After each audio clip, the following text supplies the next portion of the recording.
Hey, welcome back. Before we start tonight's story, I just want to say I really appreciate the people who keep showing up here night after night.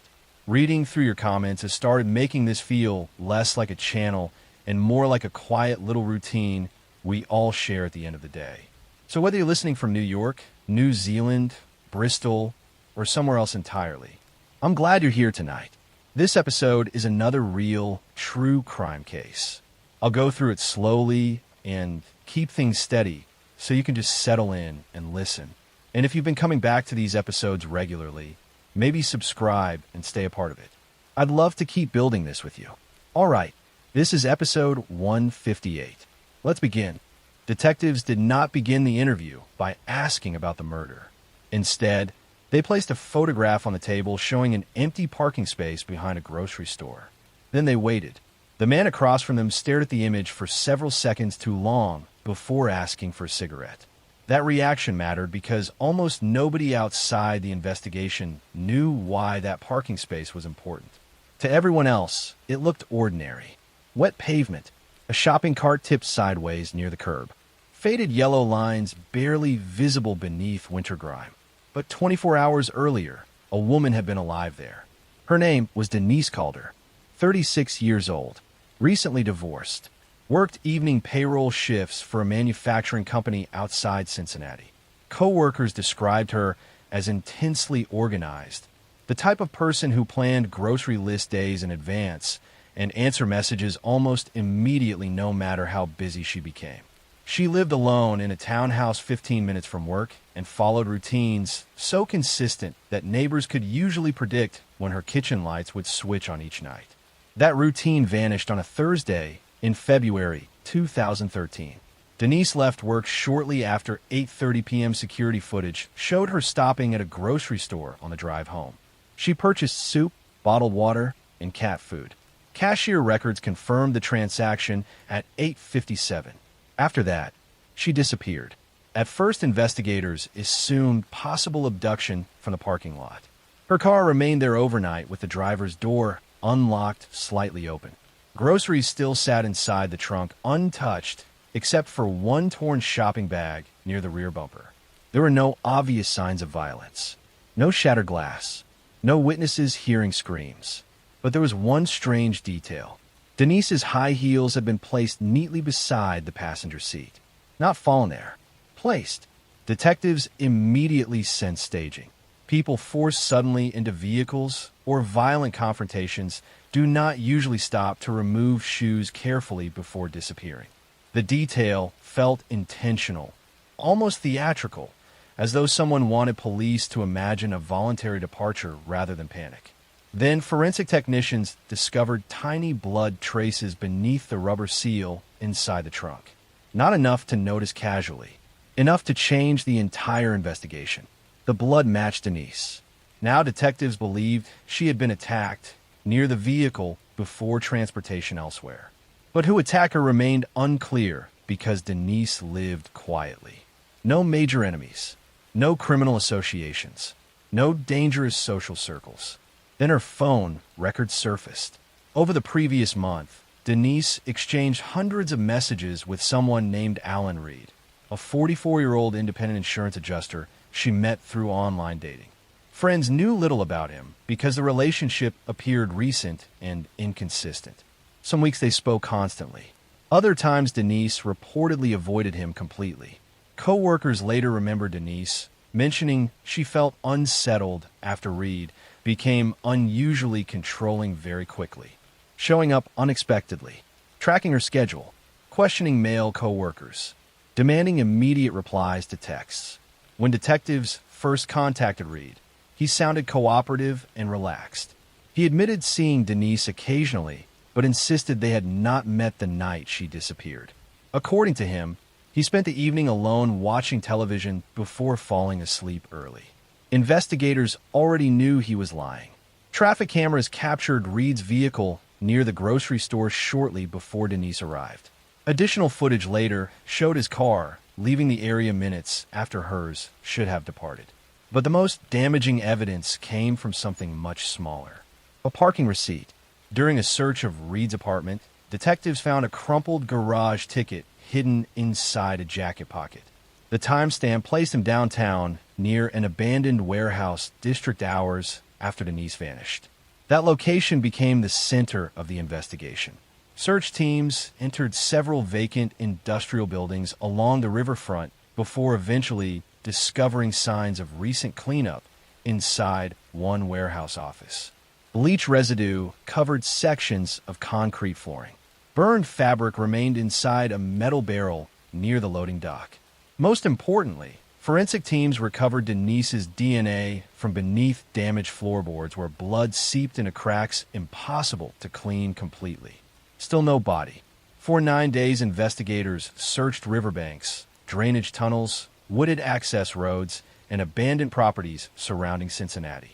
News coverage intensified.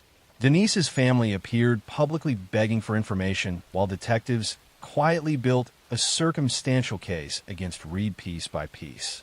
Then a railroad maintenance worker discovered disturbed earth near a service road almost 60 miles outside the city. Denise Calder had been buried in shallow ground beneath broken tree limbs and frozen mud. The medical examiner later concluded she died from blunt force trauma followed by strangulation. At trial, prosecutors argued Reed became enraged after Denise attempted ending the relationship permanently. According to investigators, he confronted her at the grocery store parking lot, forced her into the trunk briefly after violence escalated, then transported her to the warehouse where the murder occurred. The prosecution's timeline felt disturbingly methodical. The staged shoes, the trunk blood, the warehouse cleanup, the burial site, the hidden parking receipt. None of it reflected sudden, uncontrolled violence. It reflected someone trying desperately to manage evidence afterward while believing ordinary objects would never expose him. But ordinary objects often do. The defense argued detectives built an emotional narrative unsupported by eyewitnesses. Yet digital mapping data, surveillance footage, forensic traces, and Reed's shifting statements formed a chain jurors ultimately found impossible to ignore. He was convicted of murder and sentenced to life imprisonment without parole. Years later, one detective involved in the case said the image he never forgot was not the warehouse or burial site.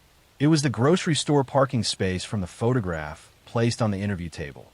A completely ordinary empty rectangle of pavement where hundreds of shoppers walked daily without realizing a woman's final normal moments ended there beside grocery bags. Next story. Long before detectives understood who killed Vanessa Morales, they became obsessed with a single unanswered question. Why was her apartment still warm? The heating had been turned unusually high despite mild spring temperatures outside, and investigators entering the unit immediately noticed how heavy the air felt inside the small third-floor apartment in Hartford, Connecticut. Windows were shut tightly. Curtains remained closed. A fan rotated slowly near the hallway, as though someone had attempted to circulate heat through the rooms deliberately. Vanessa herself was missing. At first glance, the apartment looked ordinary enough. Dishes rested inside the sink. A half-read paperback novel sat face down near the couch.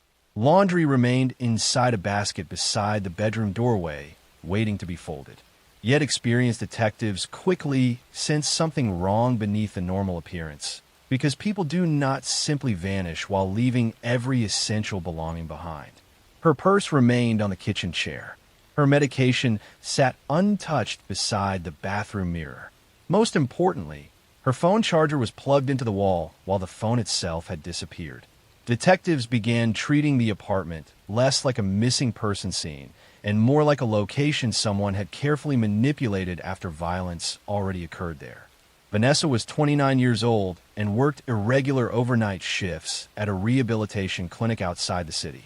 Friends described her as responsible, private, and deeply attached to routine. She spoke with family constantly and rarely ignored messages for more than a few hours. When nearly 2 full days passed without contact, relatives contacted police fearing medical emergency or accident. The first major clue came from neighbors. Several residents reported hearing what sounded like furniture dragging across the floor late at night shortly before Vanessa disappeared. One neighbor specifically remembered hearing water running for an unusually long time, sometime after midnight, followed by repeated footsteps moving between the bathroom and kitchen. Then forensic teams discovered diluted blood traces beneath the bathroom sink. Someone had cleaned aggressively. Luminol testing revealed additional wiped areas extending through the hallway toward the bedroom. Detectives now believe Vanessa suffered serious injury inside the apartment before being removed afterward. Attention quickly focused on a man named Eric Halpern. Halpern had dated Vanessa intermittently over several months before the relationship deteriorated badly. Co-workers later described him as possessive and increasingly unstable after Vanessa attempted ending contact permanently. Several friends recalled arguments involving jealousy, accusations, and repeated unwanted appearances outside her workplace. When investigators first interviewed Halpern, he claimed he had not seen Vanessa for over a week. But phone records contradicted him immediately. Not only had they communicated hours before her disappearance, but cell tower data placed Halpern near her apartment building throughout much of that night. Surveillance footage from a nearby convenience store later captured his vehicle leaving the area shortly before dawn. The case intensified rapidly after police searched his truck. Inside, investigators recovered microscopic blood traces matching Vanessa's DNA hidden beneath newly installed rubber flooring in the cargo area. They also found cleaning supplies, industrial trash bags, and receipts from a hardware store purchased only hours after Vanessa was last seen alive. Yet Vanessa's body still had not been found. Search teams spent weeks combing wooded areas, abandoned properties, and waterways throughout Connecticut, while detectives reconstructed Halpern's movements almost minute by minute. Fuel purchases, toll records, and traffic cameras gradually revealed repeated trips toward remote industrial land outside the city. Then an environmental worker discovered disturbed soil near an abandoned quarry road nearly 40 miles away. Buried beneath construction debris and broken concrete, investigators found Vanessa Morales. The medical examiner later determined she died from blunt force trauma followed by strangulation. Evidence suggested she fought violently inside the apartment before being overpowered. At trial, prosecutors argued Halpern became enraged after Vanessa finally ended the relationship and threatened to report his harassment formally. According to investigators, he killed her inside the apartment, spent hours attempting cleanup, then transported her body overnight while trying to create the appearance she disappeared voluntarily. The heating inside the apartment became one of the most chilling details during proceedings. Forensic experts testified that raising room temperature accelerates decomposition and can interfere with precise death timeline analysis. Prosecutors argued Halpern intentionally turned the apartment into a heated enclosure before leaving in hopes the delay would destroy evidence and confuse investigators about when Vanessa actually died. But the attempt failed. Blood traces survived. Digital records survived. Surveillance cameras survived. And most importantly, Vanessa's routine itself survived in the memories of everyone who knew her well enough to recognize instantly that something was terribly wrong.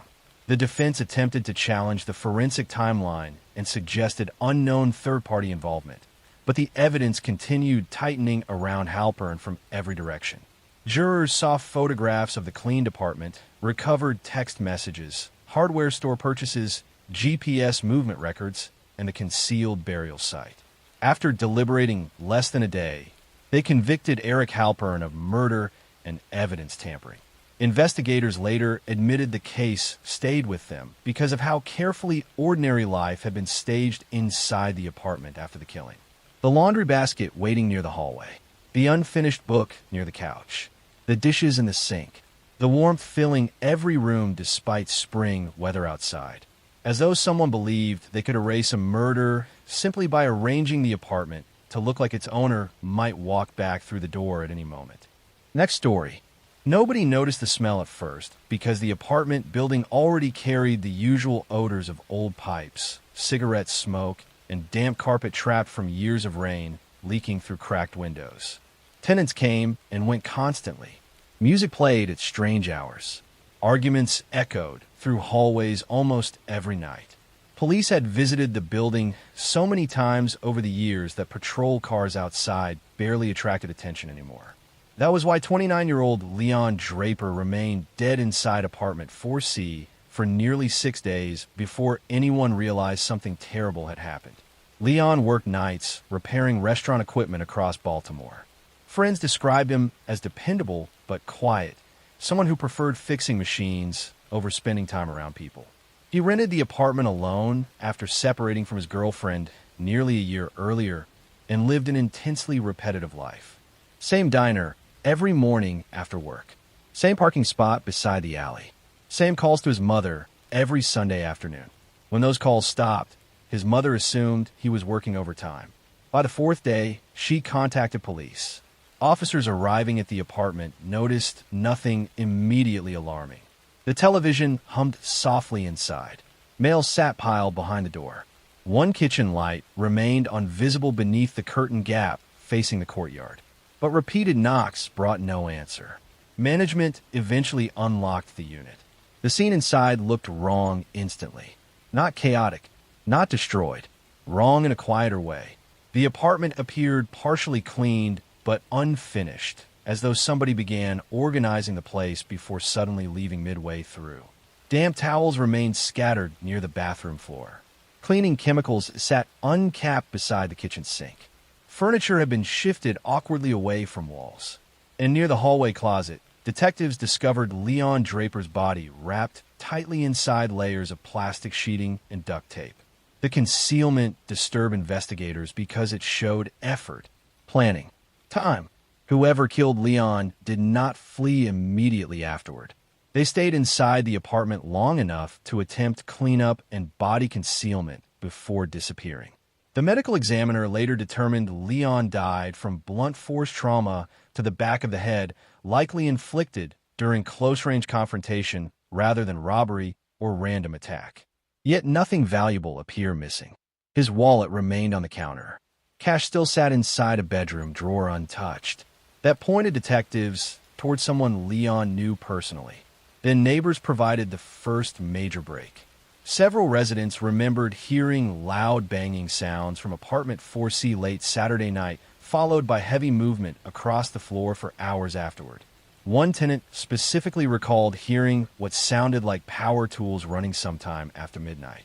Another remembered seeing a man carrying large garbage bags down the stairwell early Sunday morning. The description led investigators toward a former co-worker named Marcus Keene. Keene and Leon worked together repairing commercial kitchen equipment before disputes over money and stolen contracts destroyed the relationship months earlier.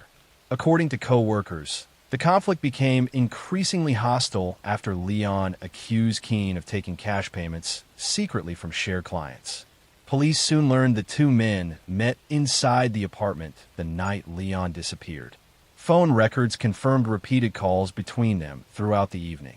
Security cameras from a nearby liquor store captured both men buying alcohol together less than 2 hours before investigators believed the murder occurred.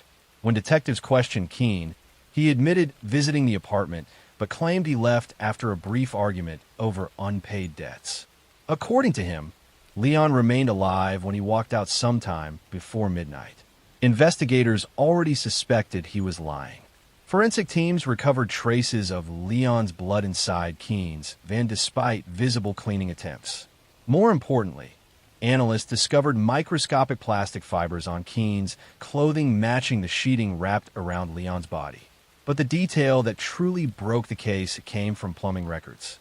Remember the sounds neighbors described hearing overnight? Investigators eventually realized Keene attempted dismantling sections of Leon's bathroom plumbing after the murder, trying to wash blood evidence through damaged drain systems. The process failed badly, leaving diluted blood residue trapped inside pipe joints beneath the sink and bathtub. At trial, prosecutors argued the killing began during a drunken financial dispute that escalated violently inside the apartment kitchen.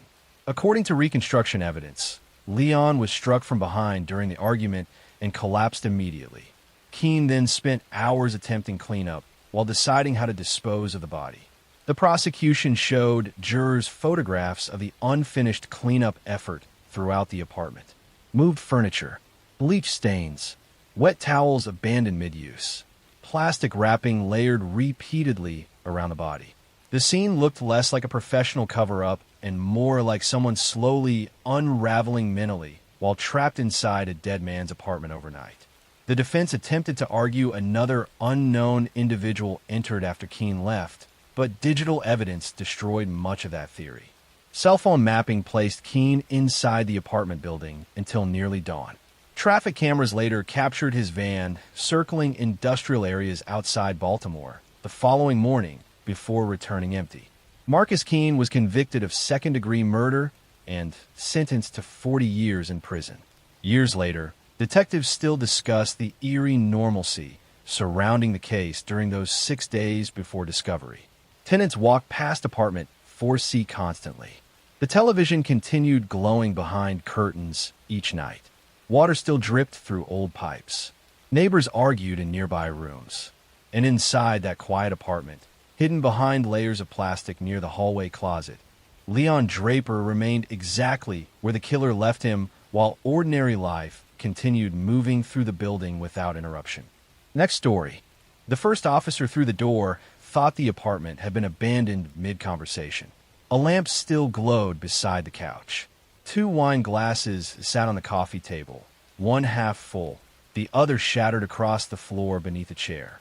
In the kitchen, pasta boiled dry inside a burned pot filling the entire apartment with the sharp smell of smoke and metal.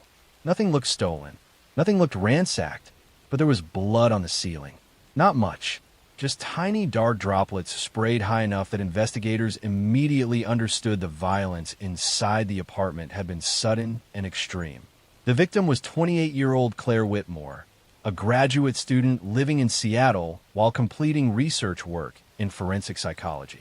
Friends described her as intensely careful with strangers and deeply focused on her studies. She rarely hosted parties, avoided chaotic social circles, and spent most evenings either at the university library or home working late, which made the crime scene even stranger, because someone had clearly been sitting comfortably inside the apartment with her shortly before she died. Claire was discovered by her younger brother after she stopped answering calls for nearly a full day. He entered using a spare key and found her body partially hidden beside the bedroom wall underneath blankets and clothing apparently thrown over her in haste. Detectives quickly realized the killer attempted minimal staging before fleeing. The concealment looked rushed, uneven, panicked. That mattered because everything else about the scene suggested control. The wine glasses indicated conversation. The untouched valuables suggested motive was personal rather than financial. Most importantly, there were no signs of forced entry anywhere in the apartment. Claire knew whoever came inside. The investigation initially centered around her recent dating history. Detectives uncovered messages showing she had recently begun seeing a man named Aaron Vale, a 35-year-old freelance photographer who moved frequently between cities for commercial work. Friends recalled Claire speaking positively about him at first before becoming increasingly uncertain during the weeks leading up to her death. One friend later told investigators Claire felt something about him seemed rehearsed, too polished, too observant, like he studied people while speaking to them. When police contacted Vale, he agreed immediately to an interview and appeared calm throughout questioning. He admitted spending time with Claire occasionally, but claimed he had not visited her apartment the night she died. According to him, they argued days earlier and stopped communicating afterward. Detectives already suspected otherwise. Building security footage showed Vale entering Claire's apartment complex shortly before 8 p.m. the night of the murder. There was no footage showing him leaving, at least not through the main entrance. Investigators then discovered a rarely used maintenance stairwell connecting directly to the underground garage where several cameras had stopped recording due to ongoing electrical issues. Tire records later placed Vale's vehicle exiting from that garage shortly after midnight. The forensic evidence became increasingly difficult for him to explain. Fingerprints matching Vale were found on both wine glasses. Claire's blood appeared on the sleeve of a jacket recovered from his apartment despite obvious washing attempts. And beneath Claire's fingernails, forensic analysts recovered skin cells matching his DNA profile. But the deeper investigators looked into Aaron Vale, the darker the picture became.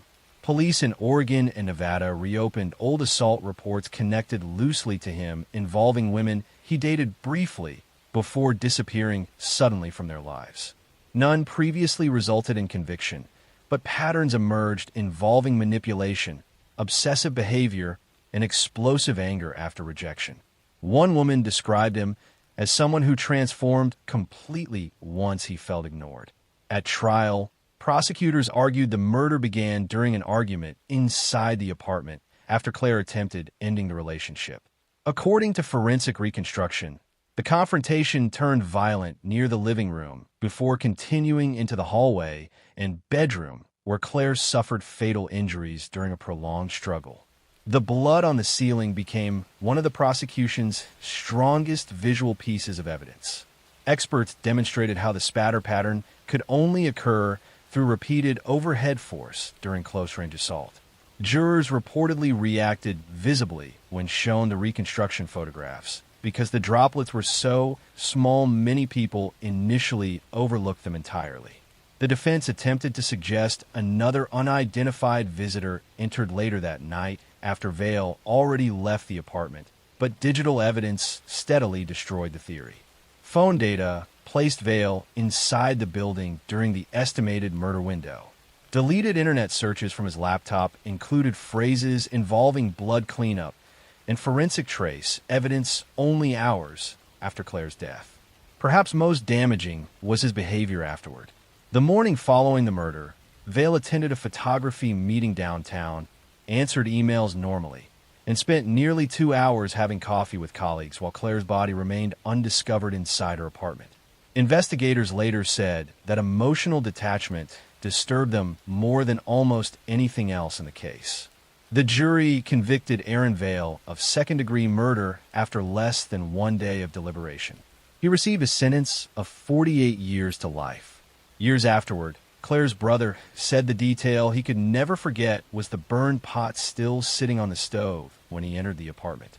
Water completely gone, smoke filling the kitchen, dinner still cooking while, only a few rooms away, the person Claire trusted enough to share wine with that night had already killed her and walked calmly back out into the city before midnight.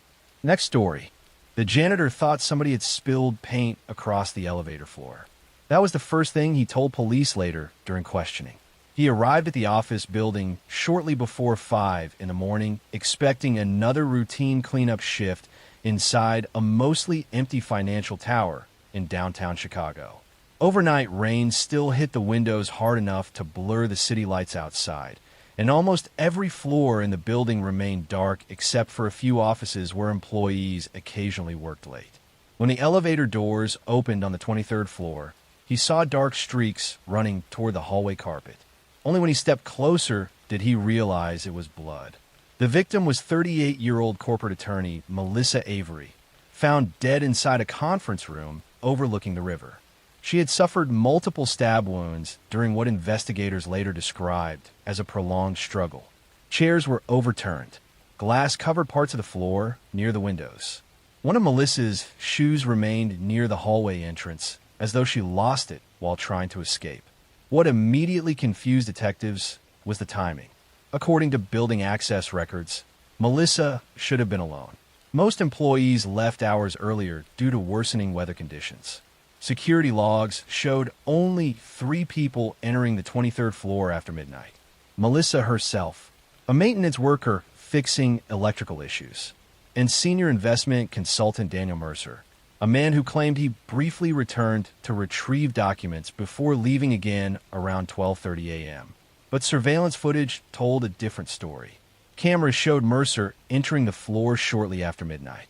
They never showed him leaving. Investigators reviewing security recordings noticed something else disturbing.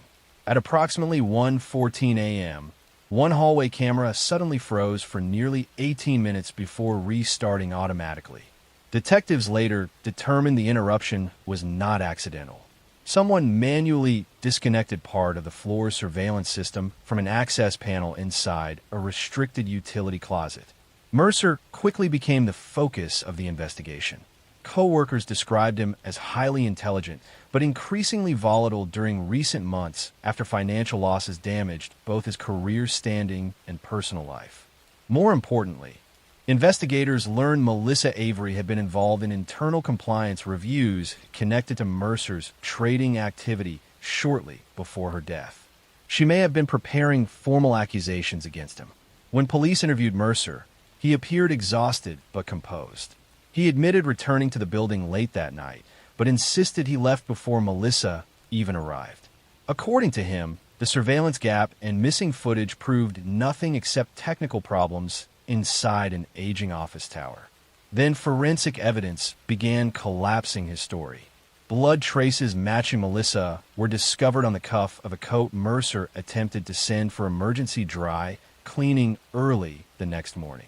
Elevator fingerprints placed him on the 23rd floor during the exact period he claimed to be gone.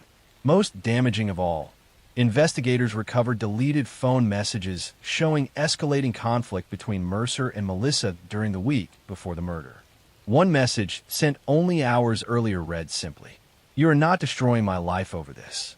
The deeper detectives dug into the financial investigation surrounding Mercer, the darker the picture became. Prosecutors later alleged he concealed substantial unauthorized trading losses through falsified reporting and feared imminent exposure once Melissa completed her review. According to investigators, the confrontation inside the conference room began as an argument and escalated into violence after Melissa refused to delay reporting what she found. The office floor itself became crucial evidence.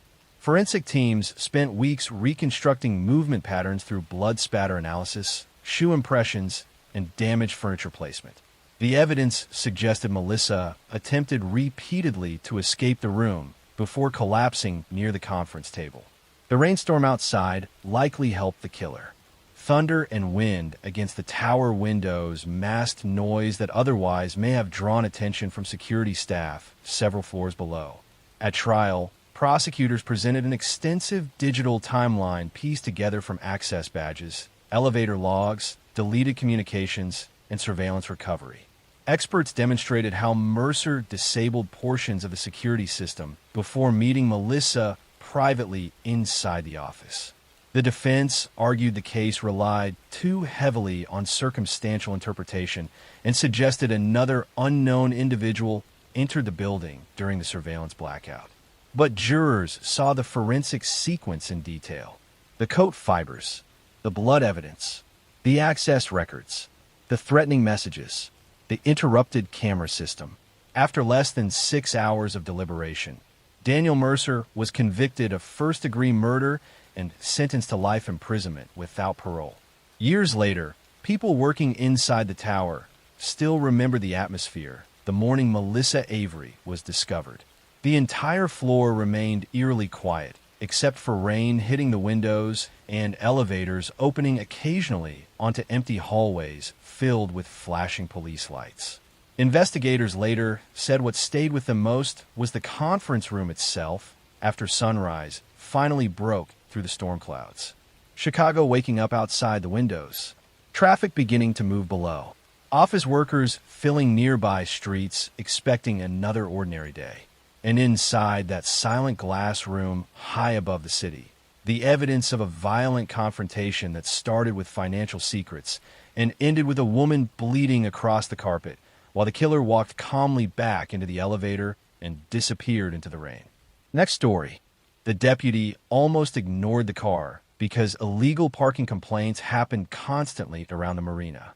It was early August in coastal South Carolina, humid enough that heat shimmered above the pavement even before noon. Tourists crowded the boardwalk. Fishing boats moved slowly through the harbor. Restaurants along the waterfront blasted music toward the streets, while people drifted between souvenir shops carrying drinks and sunscreen. Nothing about the silver sedan looked unusual at first glance. Parked crooked near the far edge of the marina lot. Windows tinted. Engine off. It had apparently been sitting there since the previous evening, according to attendants. But during summer months, abandoned vehicles were common enough that nobody paid attention immediately. Then someone noticed flies gathering heavily inside the back window. When deputies forced the door open, they discovered the body of 33-year-old Elise Monroe curled beneath a blanket in the rear seat. She had been dead for nearly 2 days. What disturbed investigators immediately was the condition of the vehicle itself. There were no obvious signs of struggle inside.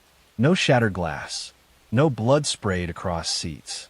In fact, the car appeared strangely organized considering a homicide had occurred there. Elise's purse rested upright beside the front console. Her sandals were placed neatly near the passenger door. An overnight travel bag sat zipped carefully in the trunk. The scene looked staged, as though someone wanted the death to appear peaceful from outside long enough to delay discovery. Elise worked as a pharmaceutical recruiter and traveled frequently between states meeting hospitals and medical offices. Friends described her as social, confident, and deeply independent. She often drove alone across long distances without concern because her job demanded constant movement. But investigators quickly learned she had recently become frightened by someone. 2 weeks before her death, Elise reportedly told coworkers that an ex-boyfriend named Nathan Harlow kept contacting her despite repeated attempts to cut communication completely. According to friends, Harlow became increasingly obsessive after their breakup earlier that year. He sent long emotional messages at strange hours, appeared unexpectedly outside restaurants she visited, and once reportedly waited near her apartment parking garage for over 3 hours hoping to speak with her. Detectives contacted Harlow within 24 hours of discovering the body. 38 years old, former yacht mechanic, no major violent record. During questioning, he appeared controlled and cooperative. He admitted speaking with Elise recently, but claimed they ended things peacefully months earlier. According to him, he spent the entire weekend fishing alone several towns away. Investigators immediately found problems with the timeline. Traffic cameras captured Harlow's truck entering the Marina District shortly after midnight the night Elise disappeared. Even more damaging, surveillance footage from a nearby hotel showed Elise herself walking through the lobby beside Harlow only hours before her body was discovered in the car. Neither appeared distressed. They looked almost relaxed. That detail became central to the investigation because it suggested Elise entered the situation voluntarily, believing she was safe. The hotel footage turned out to be only the beginning. Detectives uncovered records showing Harlow rented a room under a false name that same night despite living less than 30 minutes away. Inside the room, forensic teams recovered traces of Elise's blood invisible to the naked eye, but revealed through chemical testing around the bathroom floor and mattress edge. Someone had cleaned extensively afterward. The deeper investigators looked, the more calculated the case became. Phone data showed Harlow researching marina parking enforcement schedules days before the murder. Prosecutors later argued he intentionally left Elise's vehicle in a crowded tourist area, believing summer traffic and constant turnover would delay police attention for as long as possible. The medical examiner determined Elise died from strangulation after suffering blunt force injuries likely inflicted inside the hotel room before transportation to the car. One detail especially haunted investigators. After killing Elise, Harlow spent nearly 6 additional hours moving normally through public spaces before abandoning the vehicle. Security footage captured him buying coffee at a convenience store, speaking casually with a gas station employee, and even stopping briefly near the waterfront to watch boats moving through the harbor at sunrise. At trial, prosecutors presented the case as escalating obsession, transforming gradually into violence after Elise refused further contact permanently. Witnesses testified about Harlow's increasingly unstable behavior during the months leading up to the murder, including unwanted surveillance, repeated calls, and angry confrontations. The defense attempted to argue the death resulted from accidental overdose and panic afterward, but forensic evidence completely dismantled the theory. The cleaned hotel room, the staged vehicle, the surveillance footage, the internet searches, the false hotel registration. Every step pointed toward deliberate concealment after homicide. The jury convicted Nathan Harlow of first-degree murder after less than 4 hours of deliberation. He received life imprisonment without parole. Years later, marina employees still remembered how ordinary the car looked sitting beneath the afternoon sun, surrounded by tourists carrying beach towels and fishing gear. Children walked past it. Families parked beside it. Music echoed across the harbor. And inside the back seat beneath a carefully arranged blanket, Elise Monroe remained hidden in plain sight, while the man who killed her moved calmly through crowded waterfront streets, pretending nothing had happened at all. Next story. I'm going to tell you a story about madness disguised as mission, about a man who believed himself beyond judgment, and about how obsession with purity can transform into the purest form of evil. In the grimy streets of London's Whitechapel district during the autumn of 1888, where poverty crushed souls and women sold their bodies to survive another day, a killer was stalking the fog-shrouded alleys. He targeted prostitutes, women society had already discarded, and he mutilated them with surgical precision that suggested medical knowledge. His identity remained unknown, his motives a mystery, and his crime sparked a media frenzy that made him the world's first celebrity serial killer. This is the story of Jack the Ripper, though his true identity has never been definitively proven. Between August and November 1888, he murdered at least 5 women in London's East End, though some investigators believe he killed more. He would approach them in the early morning hours, quickly slash their throats, then mutilate their bodies with a knife, removing organs with skill that suggested anatomical knowledge. He sent taunting letters to police and newspapers, claiming responsibility and promising more murders. Then he vanished, never caught, leaving behind only questions and a legend that has endured for over a century. The canonical 5 victims, those definitively attributed to the Ripper, were Mary and Nichols, Annie Chapman, Elizabeth Stride, Catherine Eddowes, and Mary Jane Kelly. All were impoverished women in their 40s who worked as prostitutes in Whitechapel, one of London's most desperate slums. They lived in doss houses, drinking away what little money they earned, trapped in cycles of poverty and addiction with no hope of escape. The first victim, Marion Nichols, was found on August 31st, 1888, in Bucks Row. Her throat had been cut so deeply she was nearly decapitated, and her abdomen had been slashed open. The brutality shocked even seasoned police officers accustomed to Whitechapel's violence. Annie Chapman was discovered on September 8th in the backyard of 29 Hanbury Street. She had been killed and mutilated in the same manner as Nichols, but this time the killer had removed her uterus and taken it with him. This suggested someone with anatomical knowledge and raised theories that the killer might be a doctor or surgeon. On September 30th, 2 murders occurred in one night. Elizabeth Stride was found with her throat cut, but not mutilated, possibly because the killer was interrupted. Less than an hour later, Catherine Eddowes was discovered in Mitre Square, murdered and extensively mutilated. Her kidney had been removed. This double murder created panic throughout London. The final canonical victim, Mary Jane Kelly, was killed on November 9th in her small rented room. Unlike the others who had been killed outdoors, Kelly's murder occurred indoors where the killer had time and privacy. The mutilation was extreme, her body so extensively cut and organs removed that she was barely recognizable.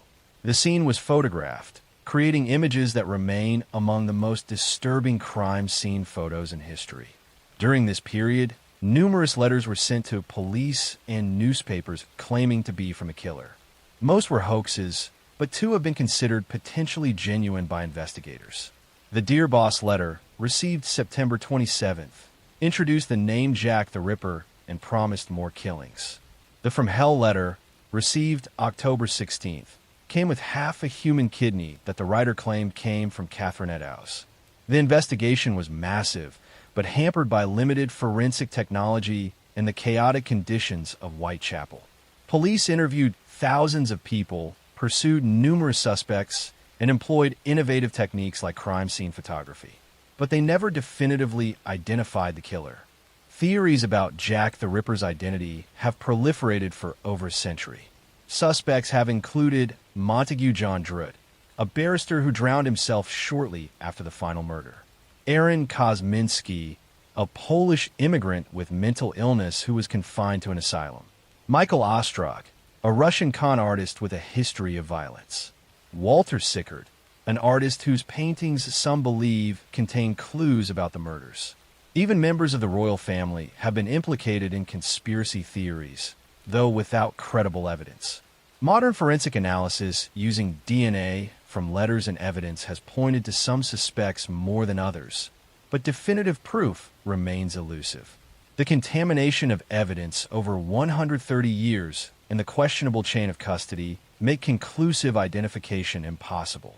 What makes Jack the Ripper significant beyond the murders themselves is his cultural impact. He became the prototype for the serial killer in popular imagination, the mysterious figure who kills without clear motive and eludes capture. The Victorian press sensationalized the crimes, creating a media circus that amplified fear throughout London and captured international attention. The murders also exposed the desperate conditions in London's East End, where poverty forced women into prostitution and made them vulnerable to violence. Social reformers used the Ripper case to advocate for better housing, employment opportunities, and support for the poor.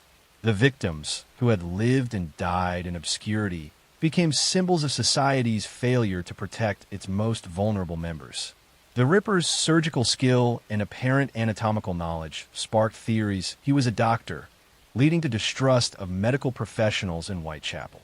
His ability to disappear after murders in crowded areas suggested someone who belonged in the neighborhood, who could blend in rather than stand out as suspicious. Some historians believe Jack the Ripper stopped killing because he died, was imprisoned for another crime, or was institutionalized in an asylum. Others think he may have emigrated or simply stopped for reasons unknown. The abrupt end to the murder series remains as mysterious as the killer's identity. The 5 canonical victims are now more famous in death than they ever were in life. Marion Nichols, Annie Chapman, Elizabeth Stride, Catherine Eddowes, and Mary Jane Kelly have been studied extensively, their lives examined for clues about why they were targeted and what they might reveal about their killer. The Jack the Ripper case remains unsolved, one of history's most infamous cold cases. The killer's identity is likely lost to time, but his crimes change how society viewed serial murder and how media covered violent crime. He transformed from a real killer into a legend, a symbol of Victorian-era fears about modernity, urbanization, and the darkness lurking in city streets. The women he killed deserve to be remembered not just as victims, but as individuals who lived difficult lives in impossible circumstances, who were let down by society before they were destroyed by a madman. Their deaths exposed the brutal realities of poverty and inspired reforms that helped others, though the changes came too late to save them. Jack the Ripper vanished into history, but his shadow stretches across more than a century, a reminder that some evil escapes justice and some questions remain forever unanswered, leaving only victims, mysteries, and a haunting knowledge that a killer once walked London streets and was never caught. Next story. I'm going to tell you a story about ambition twisted into violence, about a woman who wanted fame at any cost, and about how desperation for recognition can transform into murderous rage. In the glittering world of professional figure skating, where athletes dedicate their lives to perfection and competition is fierce, a rivalry was escalating beyond normal bounds. 2 skaters were competing for spots on the 1994 U.S. Olympic team, but one was willing to cross lines that should never be crossed to eliminate her competition. What followed would become one of the most infamous attacks in sports history. This is the story of Tanya Harding and the attack on Nancy Kerrigan. On January 6, 1994, as Nancy practiced at a skating rink in Detroit, a man approached her after she left the ice and struck her knee with a metal baton. The attack was designed to injure her badly enough to force her withdrawal from the upcoming national championships and Olympic trials. The assailant was hired by Tanya's ex-husband Jeff Gillooly and her bodyguard Sean Eckhart, and evidence suggested Tanya knew about and approved the plan. The attack failed to end Nancy's career, but it ended Tanya's destroyed reputations and revealed how far some will go to achieve their dreams. Tanya Maxine Harding was born on November 12, 1970, in Portland, Oregon. Her childhood was marked by poverty and abuse that shaped her aggressive, combative personality. Her mother, Lavana, was brutal, physically and emotionally abusing Tanya throughout her childhood. She would beat her daughter, mock her appearance, and push her relentlessly in skating while never offering praise or affection. Tanya's family was poor, struggling to afford skating lessons and equipment. This made her an outsider in the elite world of figure skating, where most competitors came from wealthy families who could afford the best coaches and training. Tanya wore homemade costumes while her competitors wore expensive designer outfits. She felt judged and dismissed by skating officials who valued elegance and refinement, qualities Tanya's rough background had not provided. But Tanya had undeniable athletic ability. She was powerful and aggressive, landing jumps other female skaters could not. In 1991, she became the first American woman to land a triple axel in competition, a feat requiring tremendous strength and technical skill. This should have made her a star, but judges consistently scored her lower than competitors with more polished presentations. Tanya's personal life was chaotic. She married Jeff Gillooly when she was 19, beginning a volatile relationship marked by domestic violence.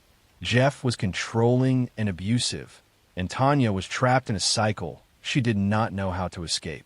The abuse she had experienced from her mother had normalized violence in relationships. By 1993, Tanya's skating career was declining. She was 23, old for a figure skater, and her technical skills were offset by presentation scores that judges kept artificially low. Meanwhile, Nancy Kerrigan was emerging as America's skating sweetheart. Nancy was elegant, beautiful, and came from a working-class background that made her relatable. She was everything Tanya was not, and she was winning. Tanya became obsessed with Nancy, seeing her as the obstacle between herself and Olympic glory. In Tanya's mind, if Nancy were eliminated, she would make the Olympic team and finally receive the recognition she deserved. This obsession transformed into a conspiracy to injure Nancy badly enough to force her withdrawal from competition. Tanya's ex-husband Jeff and her bodyguard Sean began planning the attack in late 1993. They hired Shane Stant to carry out the assault and Derek Smith to drive the getaway car. The plan was crude but effective. Wait for Nancy to finish practice, approach her when she was vulnerable, and strike her knee hard enough to cause serious injury. On January 6, 1994, at the Cobo Arena in Detroit, Shane Stant waited for Nancy to finish practicing. As she walked through a corridor talking to her father, Shane rushed up and struck her right knee with a metal baton. He fled before anyone could stop him. Nancy collapsed, crying in pain and confusion, repeatedly asking why someone would do this to her. The attack made international headlines immediately. Nancy was America's sweetheart, and the brutal assault shocked the sports world. Investigators began working to identify the assailant and determine if this was a random attack or something more sinister. Within days, the conspiracy unraveled. Sean Eckhart, Tanya's bodyguard, began talking to people about his involvement, unable to resist bragging about the crime. Investigators traced phone records connecting Tanya's camp to the attacker. Jeff, Sean, Shane, and Derek were all arrested and confessed, each implicating the others. The question became, what did Tanya know and when did she know it? Evidence suggested she knew about the attack beforehand and may have helped plan it, though she denied this. After the attack, she definitely knew who was responsible, but said nothing to authorities, making her complicit even if she had not initiated the plan. Nancy recovered more quickly than expected. Her knee was bruised, but not permanently damaged. She competed at the national championships in February and placed second. Tanya won the event, but the victory was overshadowed by the investigation. Both were named to the Olympic team, setting up a dramatic confrontation in Lillehammer, Norway. At the 1994 Winter Olympics, the focus was on Tanya and Nancy rather than the competition itself. Nancy skated beautifully and won the silver medal. Tanya's performance was disastrous, hampered by equipment problems and the pressure of the scandal. She finished 8th. After the Olympics, Tanya pleaded guilty to conspiring to hinder prosecution for not reporting what she knew about the attack.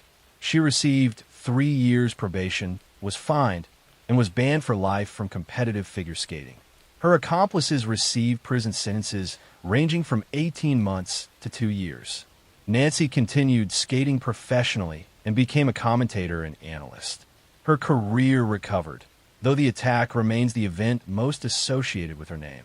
Tanya's life after skating was troubled, marked by various attempts to achieve fame through boxing, reality television, and other ventures. The attack on Nancy Kerrigan stands as one of sport's most shocking moments, revealing how far ambition can push people beyond moral boundaries. Tanya Harding destroyed her own career and reputation in an attempt to eliminate competition, proving that sometimes the most dangerous opponent is not the one across the ice, but the desperation and rage within yourself that convinces you violence is the answer to your problems. Next story. I'm going to tell you a story about a man who appeared to be the perfect husband, the perfect father, and the perfect neighbor. A man whose social media showed smiling photos, loving captions, and a quiet suburban life. And how, behind that carefully constructed image, he committed one of the most chilling family murders in modern American history. In August 2018, Chris Watts lived in Frederick, Colorado, with his pregnant wife Sean-Ann and their 2 young daughters, Bella and Celeste. From the outside, their life looked stable. Chris worked as an oil field operator. Sean-Ann was active on social media, documenting their family life in detail. Their home was neat, modern, and located in a quiet neighborhood filled with families just like theirs. But behind the scenes, the marriage was collapsing. Chris had begun an affair with a co-worker named Nicole Kessinger. The relationship wasn't casual. It was intense, emotional, and consuming. Chris started imagining a life without his wife, without his children, and without the responsibilities he felt were trapping him. He didn't want a divorce. He didn't want shared custody. He wanted a clean slate. On the night of August 12, 2018, Sean-Ann returned home from a business trip just after 1:45 a.m. She was 15 weeks pregnant. The house was quiet. The girls were asleep upstairs. Chris was waiting. What happened next would later be pieced together through digital evidence, phone records, security footage, and Chris's own shifting confessions. Sometime in the early morning hours, Chris killed Sean-Ann. He later claimed they had an emotional conversation about separation, but evidence showed no sign of a prolonged argument. There were no defensive wounds, no signs of struggle. Sean-Ann was strangled in their bed. After killing his wife, Chris turned his attention to his daughters. Bella and Celeste were still alive. Chris later admitted that he smothered them one by one.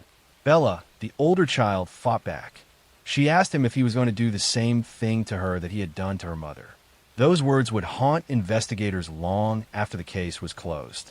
By sunrise, his entire family was dead. Chris loaded their bodies into his truck. He placed Sean-Ann face down on the floor, wrapped in a sheet. He placed his daughter's bodies in the back seat. He then drove nearly an hour to an oil site owned by his employer, a location he had specifically chosen ahead of time.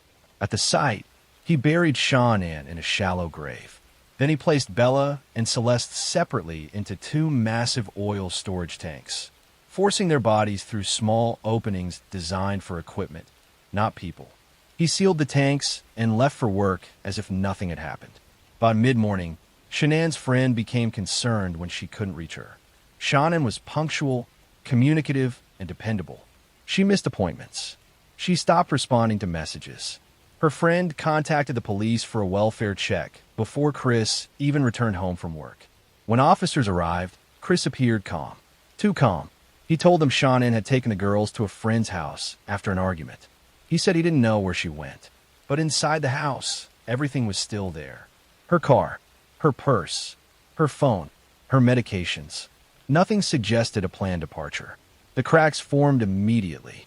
Security footage from a neighbor's camera showed Chris backing his truck into the driveway early that morning and loading items into it. Phone records showed he had been texting his mistress during and after the murders. His behavior during media interviews was unsettling. He smiled. He avoided emotion. He He asked for his family's safe return while knowing exactly where their bodies were.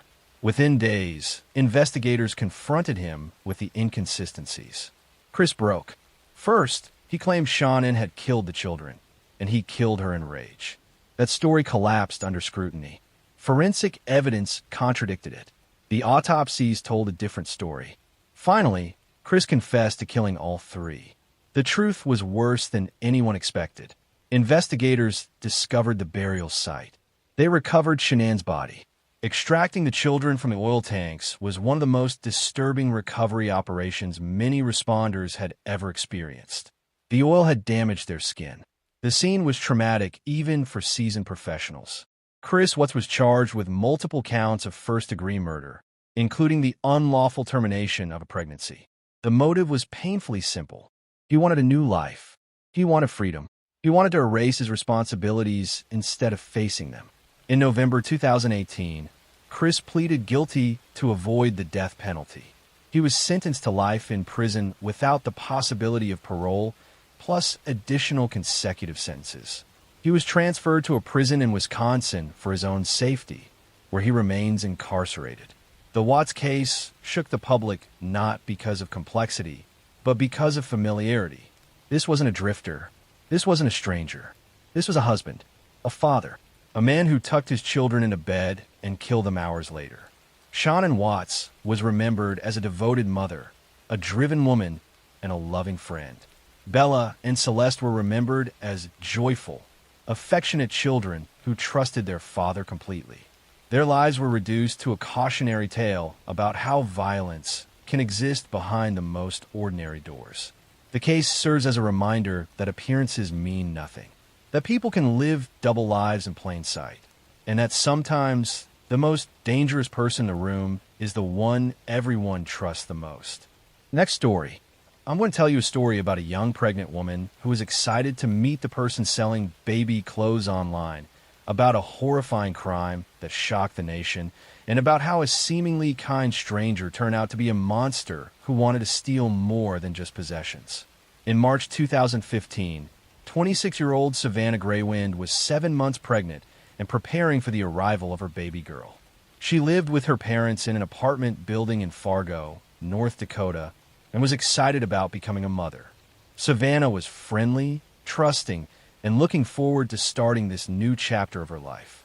On August 19th, 2017, Savannah told her mother she was going upstairs to help a neighbor with a sewing project. The neighbor was Brooke Cruz, a 38-year-old woman who lived in the apartment directly above the Graywind family. Savannah thought she was just being a good neighbor by helping someone who had asked for assistance. She never came back downstairs. When Savannah didn't return after a reasonable amount of time, her family became worried. Her mother, Norberta, went upstairs to check on her, but received no answer when she knocked on Brooke Cruz's door. Hours passed, and Savannah still hadn't returned. Her parents called her cell phone repeatedly, but there was no answer. By that evening, they knew something was terribly wrong and called the police to report their daughter missing. Police began investigating immediately, interviewing neighbors and trying to establish where Savannah had gone. Brooke Cruz told police that Savannah had come to her apartment, but had left after a short time. She claimed she didn't know where Savannah had gone after that. Police searched the apartment building and the surrounding area, but found no sign of Savannah. The investigation intensified over the next few days.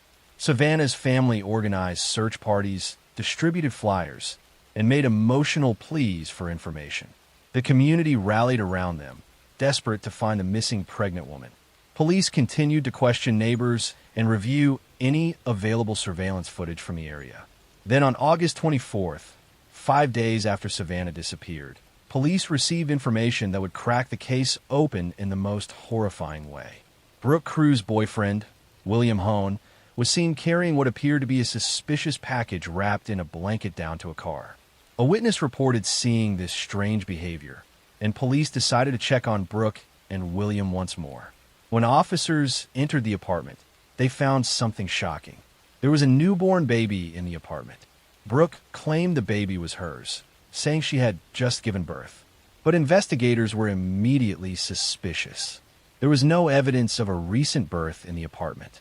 No medical supplies, no mess, nothing that would indicate a woman had given birth there. The baby appeared to be several days old, not newborn. Police obtained a search warrant and thoroughly searched the apartment and the areas around the building. They found disturbing evidence, including cleaning supplies and signs that something violent had occurred in the apartment. Most devastating of all, they discovered evidence that led them to the Red River, which flows through Fargo. On August 27th, 8 days after Savannah vanished, kayakers found her body wrapped in plastic and hidden in the Red River. The discovery confirmed everyone's worst fears. Savannah Greywind had been taken from her family in the most brutal way imaginable. An autopsy revealed that Savannah had died from homicidal violence, and her baby had been removed from her body. The investigation revealed the horrifying truth about what had happened. Brooke Cruz had been faking a pregnancy for months, showing friends and family what appeared to be a growing belly and talking about her upcoming baby. But she wasn't actually pregnant. She had been planning to steal someone else's baby and claim it as her own. When Savannah came upstairs to help with the sewing project, Brooke attacked her. Using zip ties and other restraints, Brooke subdued Savannah and then performed a crude operation to remove her baby while Savannah was still alive or had just died. The brutality of the crime was almost incomprehensible. Brooke then took the baby and presented her as her own child.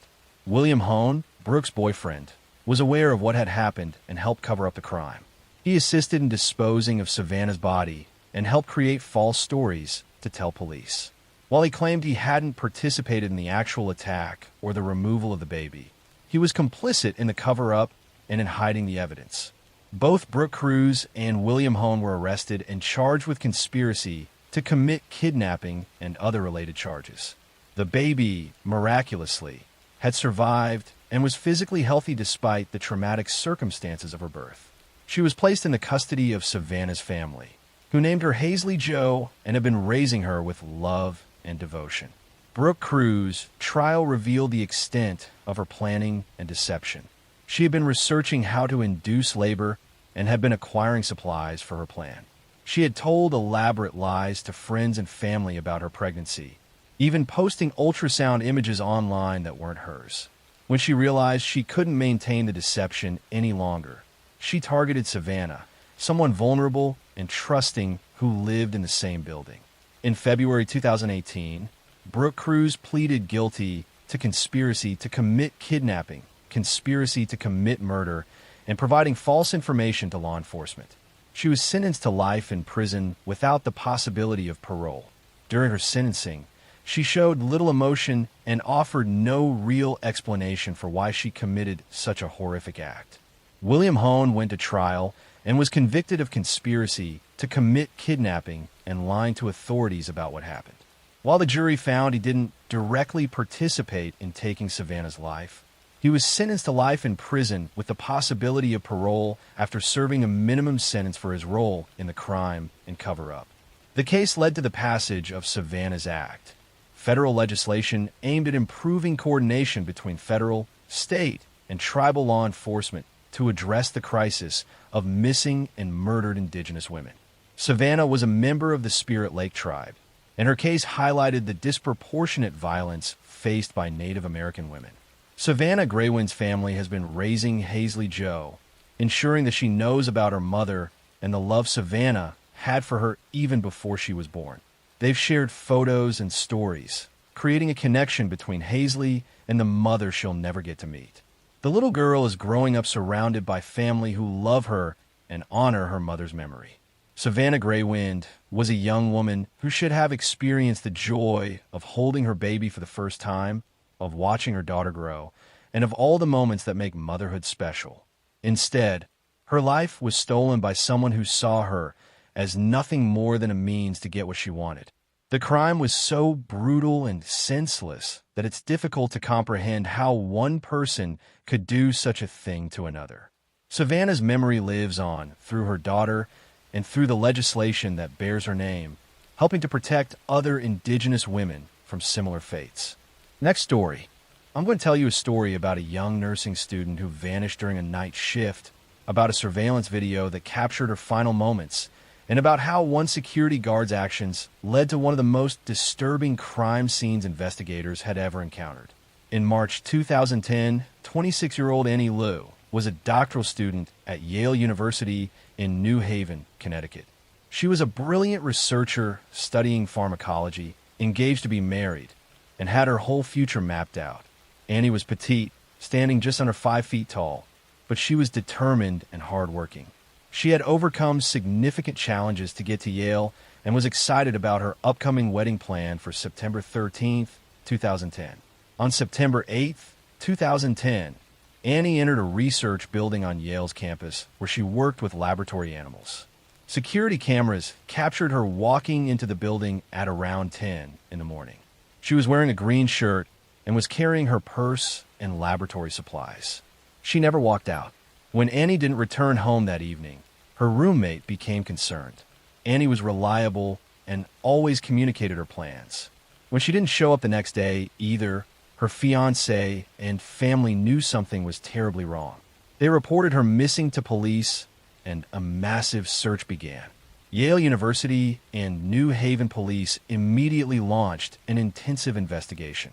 They reviewed hundreds of hours of security footage from the research building. The cameras showed Annie entering the building, but there was no footage of her leaving. Somehow, she had disappeared inside a secure facility without being captured on camera exiting. The building was a high-security laboratory where researchers worked with animals for medical research. Access was controlled through key cards, and there were security cameras at most entrances and exits. Police began systematically searching every room, every closet, every possible space where Annie could be. As the search continued, investigators focused on everyone who had been in the building on the day Annie disappeared. They interviewed researchers, students, maintenance workers, and security personnel. One name kept coming up: Raymond Clark, a 24-year-old laboratory technician who worked in the same building and was responsible for maintaining the animal facilities. Raymond Clark worked the same areas where Annie did her research. He was known to be controlling about laboratory protocols and had reportedly clashed with Annie over proper procedures for handling the research animals. Some witnesses said Clark had a temper and could be aggressive when he felt his authority was being challenged. As the investigation intensified, police searched the building more thoroughly. On September 13th, 2010, the day that was supposed to be Annie's wedding day, investigators made a horrific discovery. Annie's body was found hidden inside a wall cavity in the basement of the research building. She had been stuffed behind a panel in utility chase, a narrow space that housed pipes and wiring. The discovery was devastating. Annie had been in that building the entire time searchers were looking for her. She had been strangled and her body concealed in a location that wasn't immediately obvious. The autopsy would later confirm she had died from traumatic asphyxiation due to neck compression. She had been attacked with such force that she had no chance to fight back or escape. Investigators collected evidence from the crime scene and throughout the building. They found Annie's belongings hidden in ceiling tiles. They discovered blood evidence that had been cleaned up but was still detectable with forensic testing. The evidence pointed clearly to Raymond Clark. Police executed a search warrant at Clark's apartment and collected DNA samples from him. Forensic analysis revealed that Clark's DNA was found on Annie's body and at various locations around the crime scene.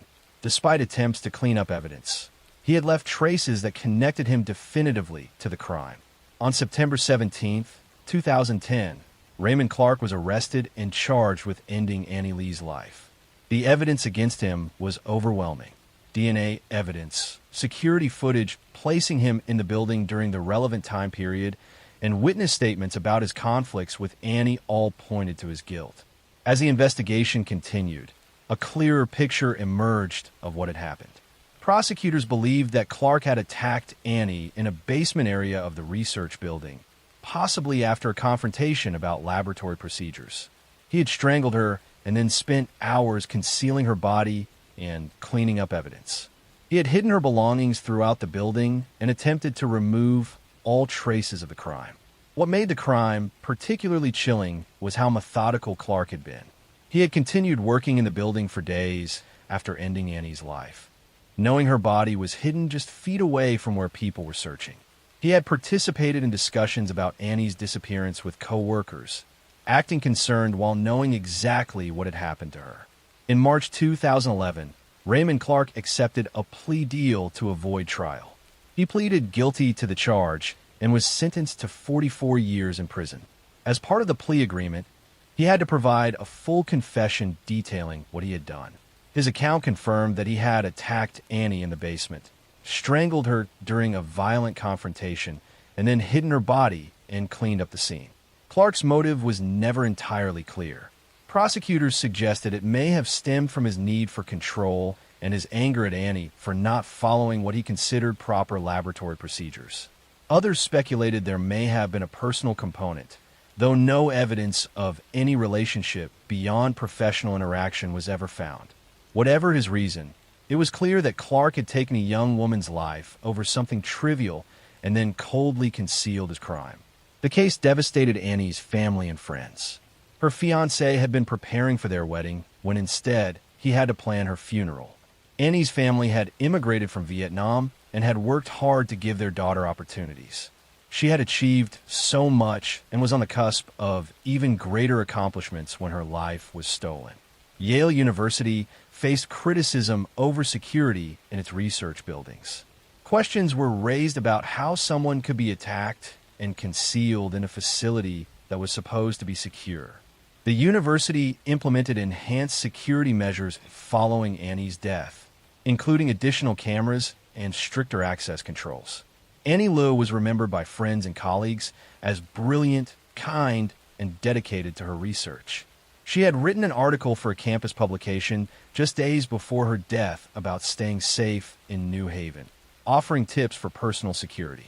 The tragic irony was that she was taken from a place where she should have been safe by someone who worked alongside her. Raymond Clark continues to serve his sentence in Connecticut. He will be eligible for parole when he is in his 60s. Annie Lee's family continues to honor her memory and advocate for campus safety. Her story serves as a tragic reminder that danger can exist even in places we consider safe, and that sometimes the people we work alongside every day can harbor dark intentions that only become apparent when it's too late. Next story. I'm going to tell you a story about a mother who claimed a dingo took her baby, about a case that divided an entire nation, and about how a family's worst nightmare turned into decades of injustice before the truth finally emerged. On August 17th, 1980, the Chamberlain family was camping at Uluru, also known as Ayers Rock, in the Australian outback. Lindy and Michael Chamberlain were there with their 3 children, including 9-week-old Azaria. That night, Lindy put Azaria to bed in their tent and went to check on her older sons at a nearby barbecue area. Moments later, she rushed back to the tent and emerged screaming that a dingo had taken her baby. Other campers rushed to help and immediately began searching the area. They found the tent disturbed and dragged marks leading away into the darkness. A massive search was launched involving hundreds of volunteers, police, and tracker dogs. They searched the rocky terrain around Uluru for days, but Azaria was not found. A week later, a tourist discovered the baby's clothing about 4 kilometers from the campsite. The jumpsuit, singlet, and diaper were found near a dingo den, but there was no sign of Azaria's body. The initial investigation supported the Chamberlain's account. Witnesses confirmed seeing dingoes around the campsite that night. Dingoes are wild dogs native to Australia, and while attacks on humans were rare, they were known to be opportunistic predators. The physical evidence at the scene was consistent with a dingo attack. The case seemed straightforward and tragic, but then public opinion began to turn against Lindy Chamberlain. Some people thought her reaction seemed too calm. Others were disturbed by her religious beliefs as a Seventh-day Adventist and spread rumors about supposed cult practices. Media coverage became increasingly hostile, with journalists questioning every aspect of Lindy's behavior and appearance. The way she spoke, the way she dressed, even the way she showed emotion became subject to intense scrutiny and criticism. A second inquest was held in 1981, and this time the findings were dramatically different. The coroner rejected the dingo theory, and suggested that Azaria had been taken from the tent by human hands. Suddenly, Lindy and Michael Chamberlain were suspects in their own daughter's disappearance. The case was referred to prosecutors, and in 1982, Lindy was charged with ending her baby's life, while Michael was charged as an accessory after the fact. The trial became a media circus. Prosecutors presented forensic evidence claiming they had found blood in the Chamberlain's car, suggesting Azaria had been harmed there. They argued that Lindy had cut her daughter's throat with scissors and then created an elaborate cover story about a dingo attack. The prosecution painted Lindy as a cold, calculating woman capable of taking her own child's life. Expert witnesses testified about blood spatter patterns, fabric damage, and other forensic details. Much of this evidence would later be proven wrong, but at the time, it seemed convincing to the jury. The prosecution's theory was that Lindy had somehow harmed Azaria, hidden her body, and then staged the scene to look like a dingo attack. The defense argued that the forensic evidence was flawed and misinterpreted. They presented testimony from witnesses who had seen dingoes around the campsite. They explained that dingo attacks, while rare, were possible and that the physical evidence was consistent with such an attack. But the jury was swayed by the prosecution's scientific experts and by the relentless media portrayal of Lindy as suspicious and unfeeling. In October 1982, Lindy Chamberlain was found guilty and sentenced to life in prison with hard labor. Michael was found guilty as an accessory and received an 18-month suspended sentence. Lindy was sent to prison while pregnant with her fourth child. She gave birth to her daughter Kalia in prison and was allowed to keep the baby with her for a short time before the child was taken away. Lindy maintained her innocence from prison, but the Australian public remained largely convinced of her guilt. She became one of the most hated women in Australia, the subject of jokes and cruel commentary. The phrase "a dingo took my baby" became a punchline, mocking her account of what happened that night at Uluru, but doubts about the conviction began to emerge.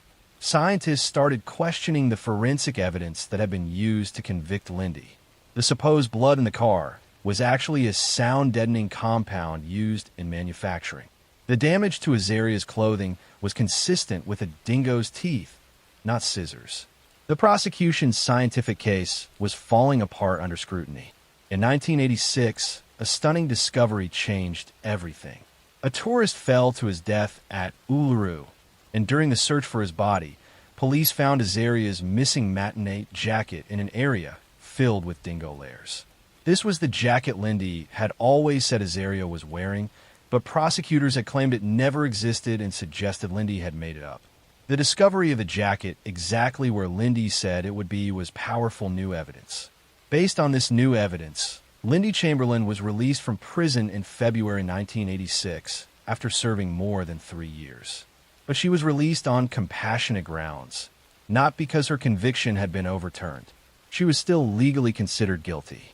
It would take more years of legal battles before her name was truly cleared.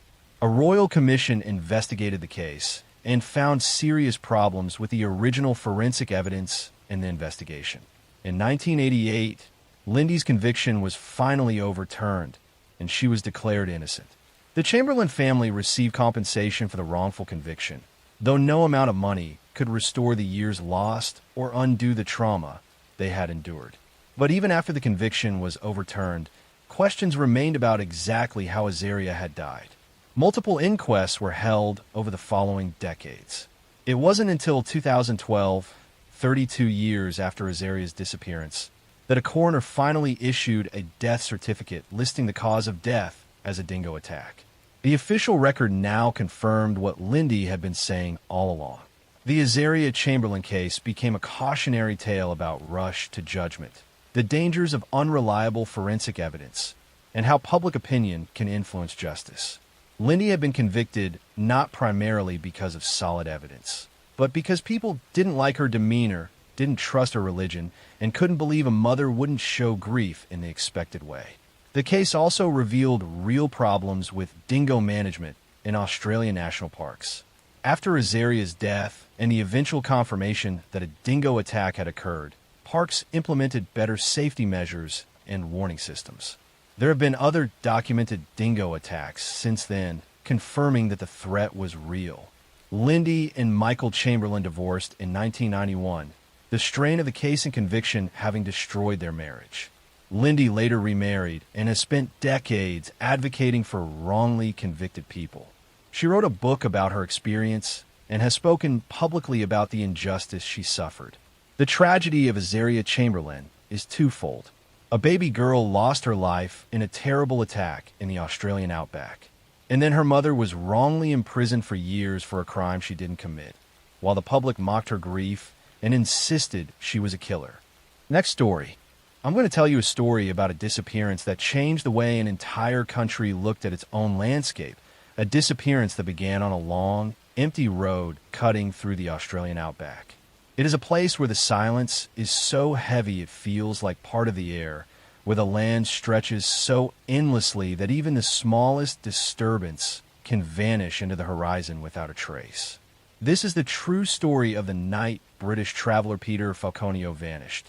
The night his girlfriend Joanne Lees escaped into the desert, and the man who was later found responsible, a drifter named Bradley John Murdoch. It is one of the most carefully studied investigations in Australian history, and yet it remains one of its darkest mysteries because one crucial piece of it has never been recovered. The story begins in the summer of 2001. Peter Falconio and Joanne Lees were backpackers from the United Kingdom, exploring Australia the way thousands of young travelers did at the time.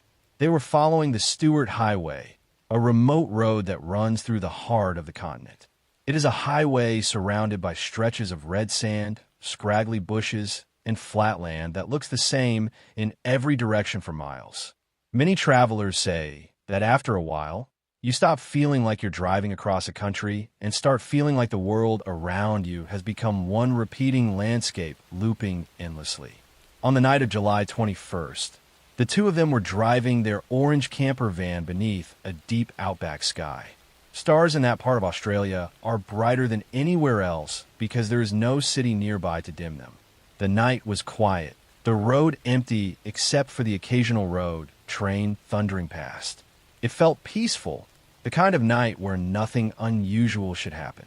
But behind them, a white four-wheel drive vehicle trailed them for miles. It got closer, then farther, then closer again. It flashed its lights, signaling them to pull over. The driver claimed something was wrong with their exhaust pipe. What happened after that moment became the center of one of the largest investigations the Northern Territory ever conducted. In the minutes that followed, Peter stepped out of the van. Joanne heard a sudden loud noise. She never saw Peter again. She was tied and restrained by a man she had never seen before, a man she sensed was completely comfortable in the darkness around them. She eventually escaped, running into the night, stumbling through bushes and thorny scrub, cutting her hands and knees while crawling deep into the shadows. She hid there for hours, terrified, listening to footsteps and movements as the man searched with a flashlight. She remained still, breathing as quietly as she could, trying to blend into the landscape. Eventually, after what felt like an entire night, she saw headlights in the distance. A passing truck. She ran onto the road and was rescued. When police arrived, the empty land gave them nothing. Peter was gone. The attacker was gone. The white vehicle was gone. Even footprints were fading quickly in the shifting dust. The investigation launched immediately. Police combed the roadside, searched for tire tracks, interviewed every driver who had been seen in the region. But the Northern Territory is vast, and the Stuart Highway alone stretches more than 2,000 kilometers. The case quickly became international news. Back in the United Kingdom, Peter's family pleaded for information. In Australia, people argued over what might have happened. Some believed Joanne completely. Others insisted something didn't add up. The absence of a body, the lack of clear evidence, and the remoteness of the outback created countless theories. But detectives noticed something early on. The attack had been precise. It seemed like someone who knew the area intimately, someone comfortable with long roads, someone used to traveling alone at night. They began compiling a list of possible suspects. One name slowly rose to the top: Bradley John Murdoch.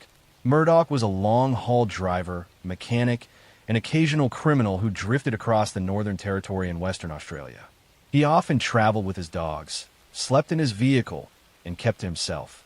People who met him described him as unpredictable. Some said he had a calm, almost detached way of speaking. Others mentioned he could become angry quickly. He knew remote roads well. He knew how to navigate the bush. And he knew how easily someone could disappear in the outback without anyone noticing. Investigators began matching the timeline. Murdoch had been seen near Alice Springs days before the attack. He had been spotted driving a white four-wheel drive vehicle similar to the one Joanne described. And, perhaps most importantly, surveillance footage from a roadhouse captured a tall man resembling him around the same period. As detectives built their case, they started to focus heavily on this one suspect. The real breakthrough came months later, when forensic teams examined Murdoch's vehicle. Inside, they found a tiny sample of Joanne's blood. It was not visible to the naked eye. It required serious forensic work to detect. But that single drop linked Murdoch directly to her. It was a critical piece of evidence in a case where almost everything else had vanished into the landscape. The DNA match changed the direction of the investigation permanently. Detectives then uncovered that Murdoch had cut his long hair shortly after the date of the disappearance. They learned he had altered his routines, avoided old acquaintances, and appeared nervous during stops on the road. Witnesses recalled strange behavior. Service station employees remembered seeing a man who looked deeply unsettled, moving mechanically, as though he were trying to avoid attention, but failing to hide his anxiety. Prosecutors built a meticulous case. They relied heavily on forensic evidence, eyewitness sightings, Murdoch's travel patterns, and the inconsistencies in his explanations. The trial lasted for weeks. The world watched. Joanne gave emotional, detailed testimony, describing the terrifying night and her desperate escape. Murdoch remained expressionless throughout the proceedings, listening quietly, his hands resting on the table like a man trying to appear calm. Eventually, the jury found him guilty of the murder of Peter Falconio and the attack on Joanne.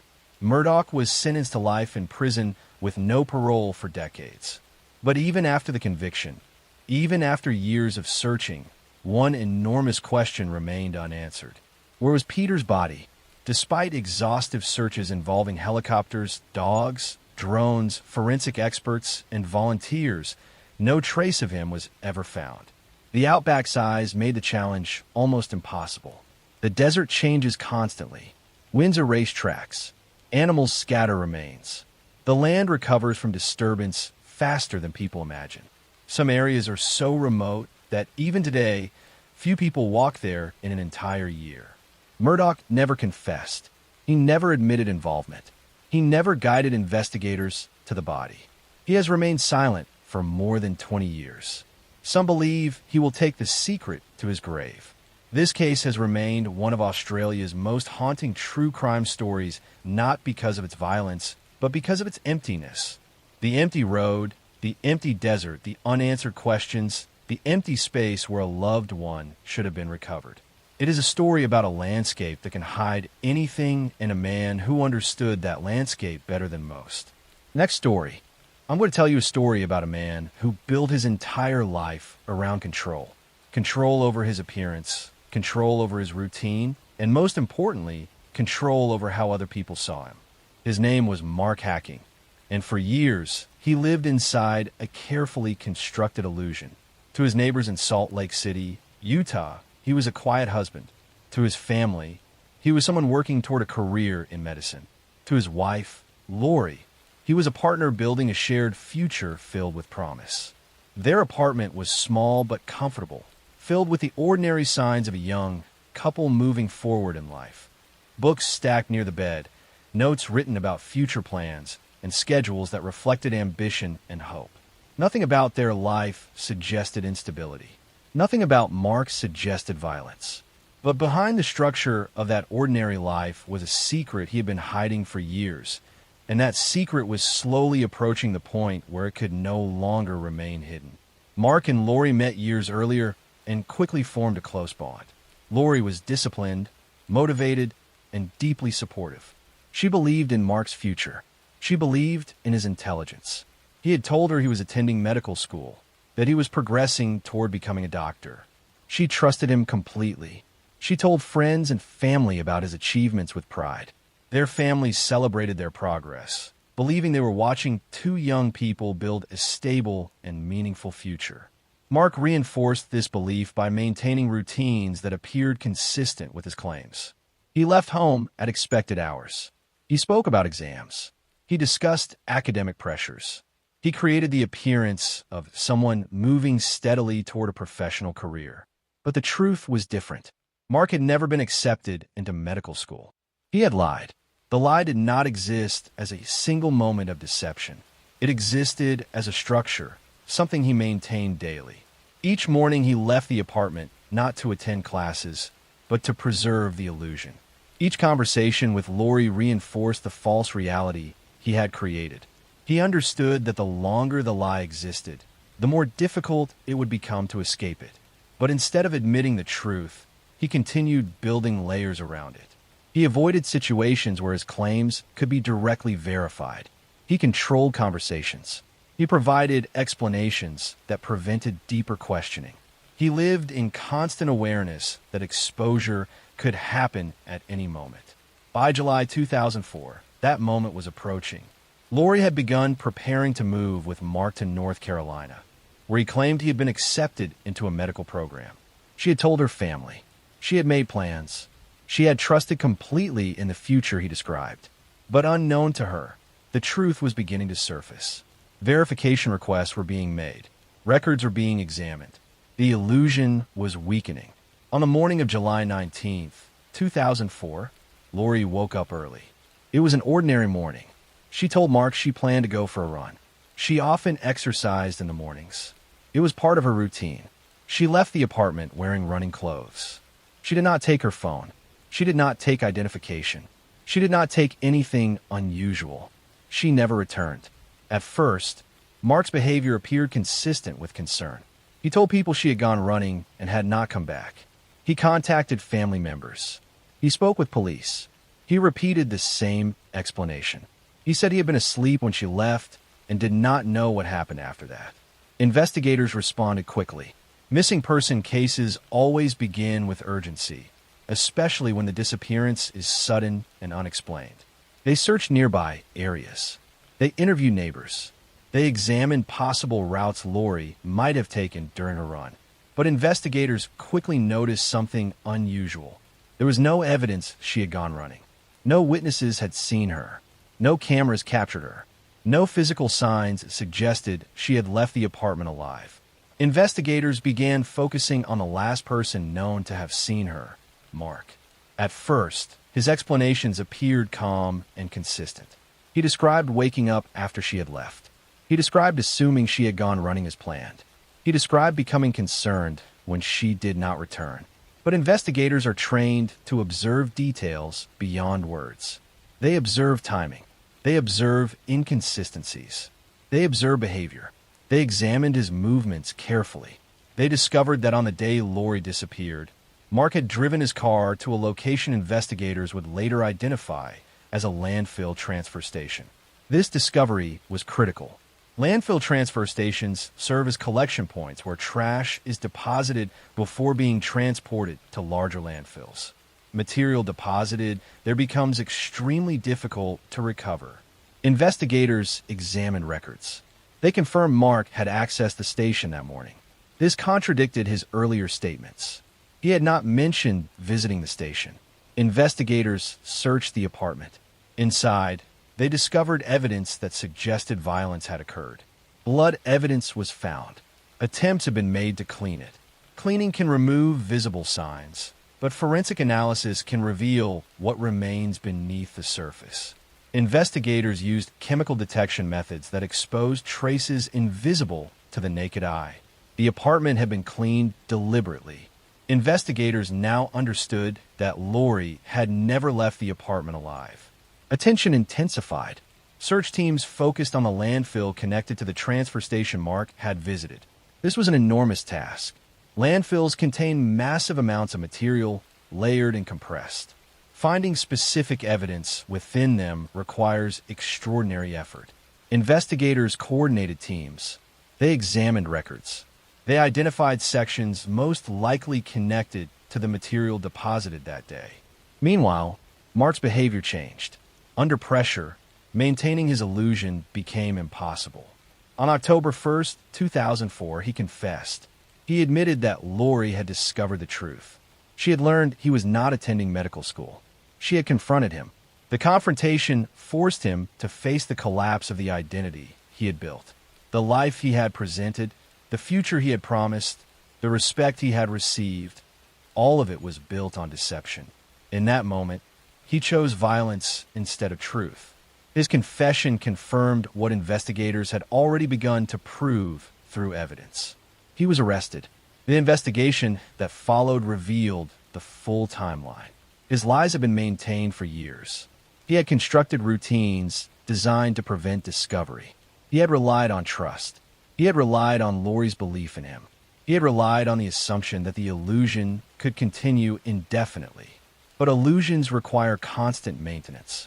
And eventually, reality breaks through. At trial, the evidence was clear.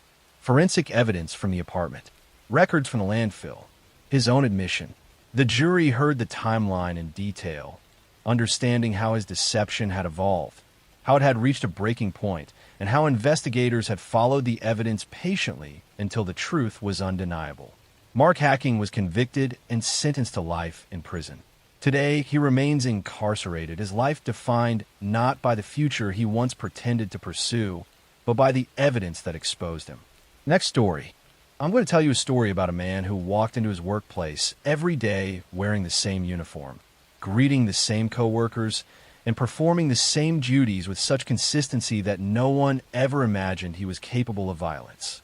His name was Mark Twitchell, and he lived in Edmonton, Alberta, Canada, a city where long winters and quiet neighborhoods created an atmosphere of routine and predictability. He was not a drifter or an outsider. He was someone who wanted recognition, someone who wanted to create something meaningful and be remembered. He described himself as a filmmaker, a storyteller working on independent projects. He studied film, wrote scripts, and spent hours thinking about characters, control, and narrative structure. He admired fictional villains, especially those who appeared intelligent and methodical. He became particularly fascinated with the television show Dexter, a fictional story about a man who lived a normal public life while secretly committing murder. To Twitchell, Dexter was not just entertainment. It became an obsession. He studied the character's methods, his discipline, and his ability to maintain two separate identities. By 2008, Twitchell was living with his girlfriend and maintaining what appeared to be a normal adult life. He spoke casually with neighbors. He attended social gatherings. He worked on film projects and shared his ambitions with others. But privately, his thoughts were becoming darker and more structured around the idea of committing real violence. He did not act impulsively. He planned carefully. He believed that intelligence and preparation could allow him to commit murder without being caught. He believed he could replicate the fictional methods he had studied. He began writing a script he called SK Confessions, which described in disturbing detail the thoughts and actions of a killer who believed himself superior to others. This document was not fiction in the traditional sense. It was a blueprint. He rented a garage in Edmonton under the pretense of needing space for film production. To anyone else, it appeared like a workspace. But inside, he began preparing it carefully. He organized tools. He cleared space.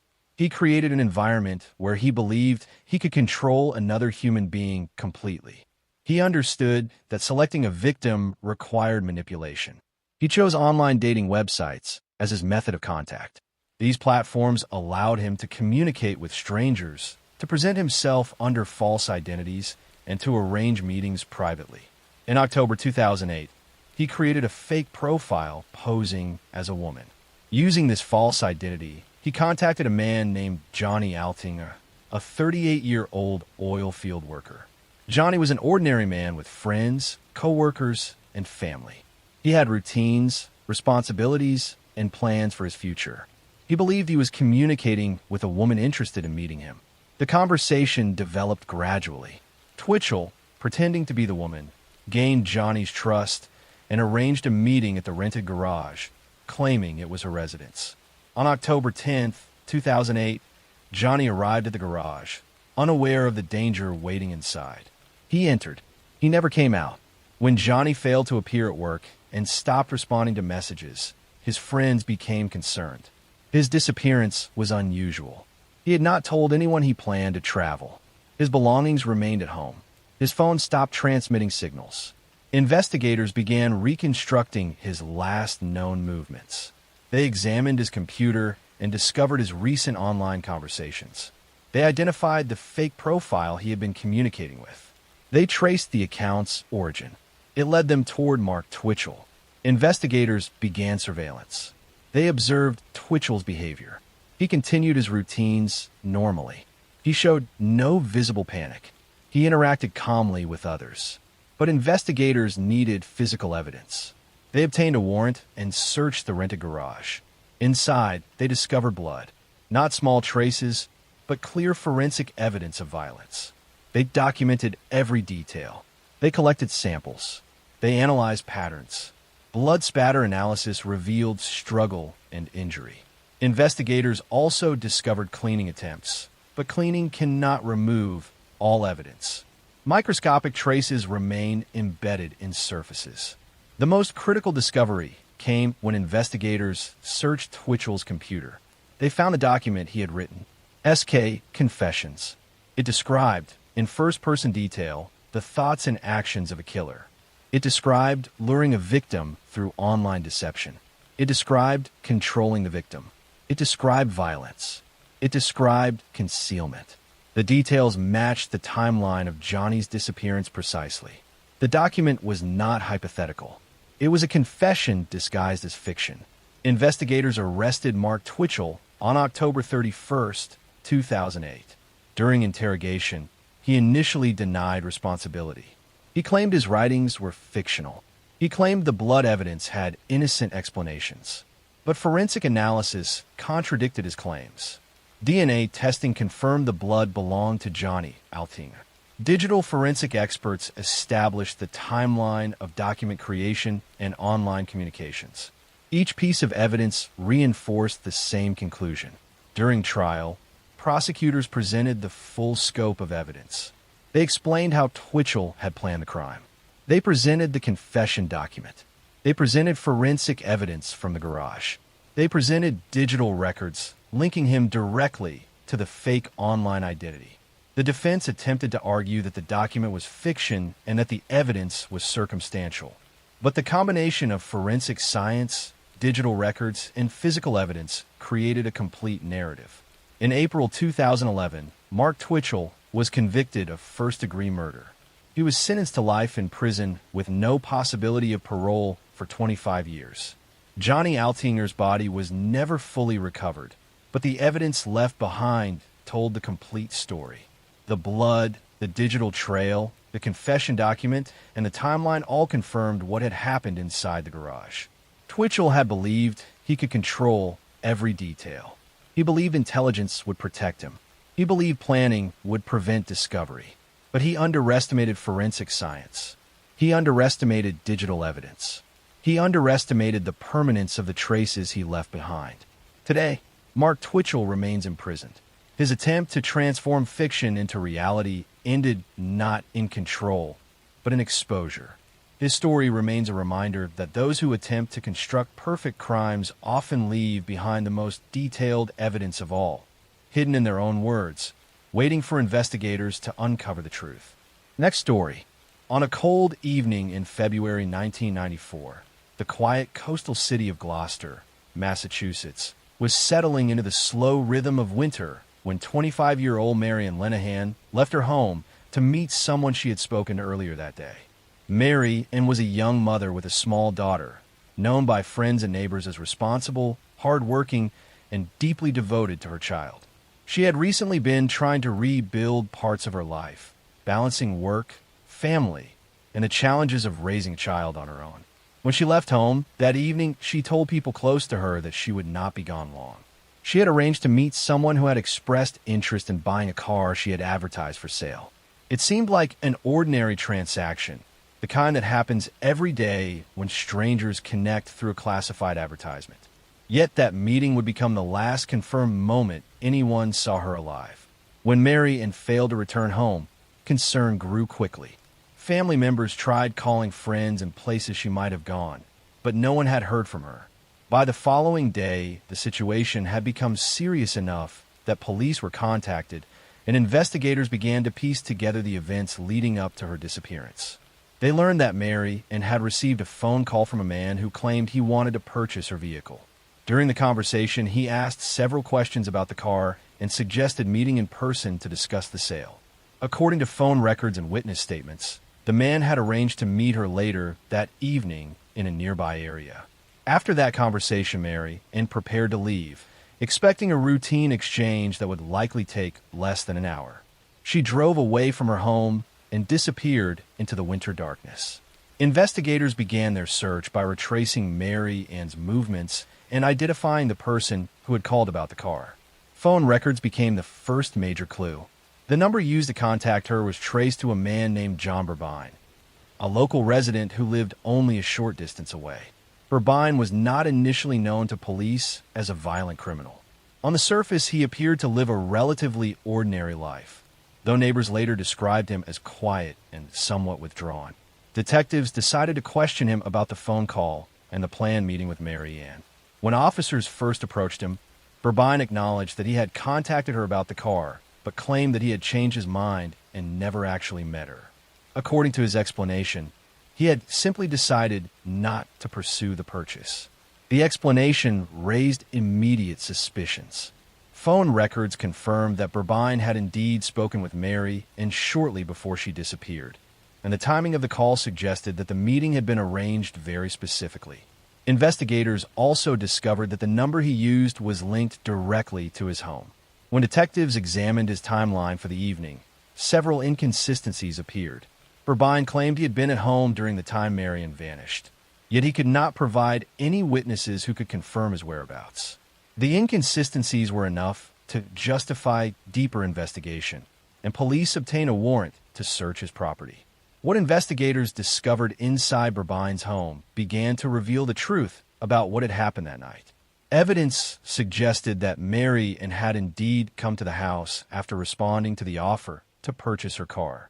Signs of a violent struggle were found inside the residence, along with physical evidence linking her to the location.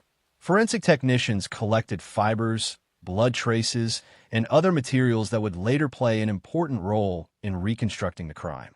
The evidence indicated that the meeting had not been a legitimate car sale, but rather a carefully planned trap designed to bring Mary into the house alone.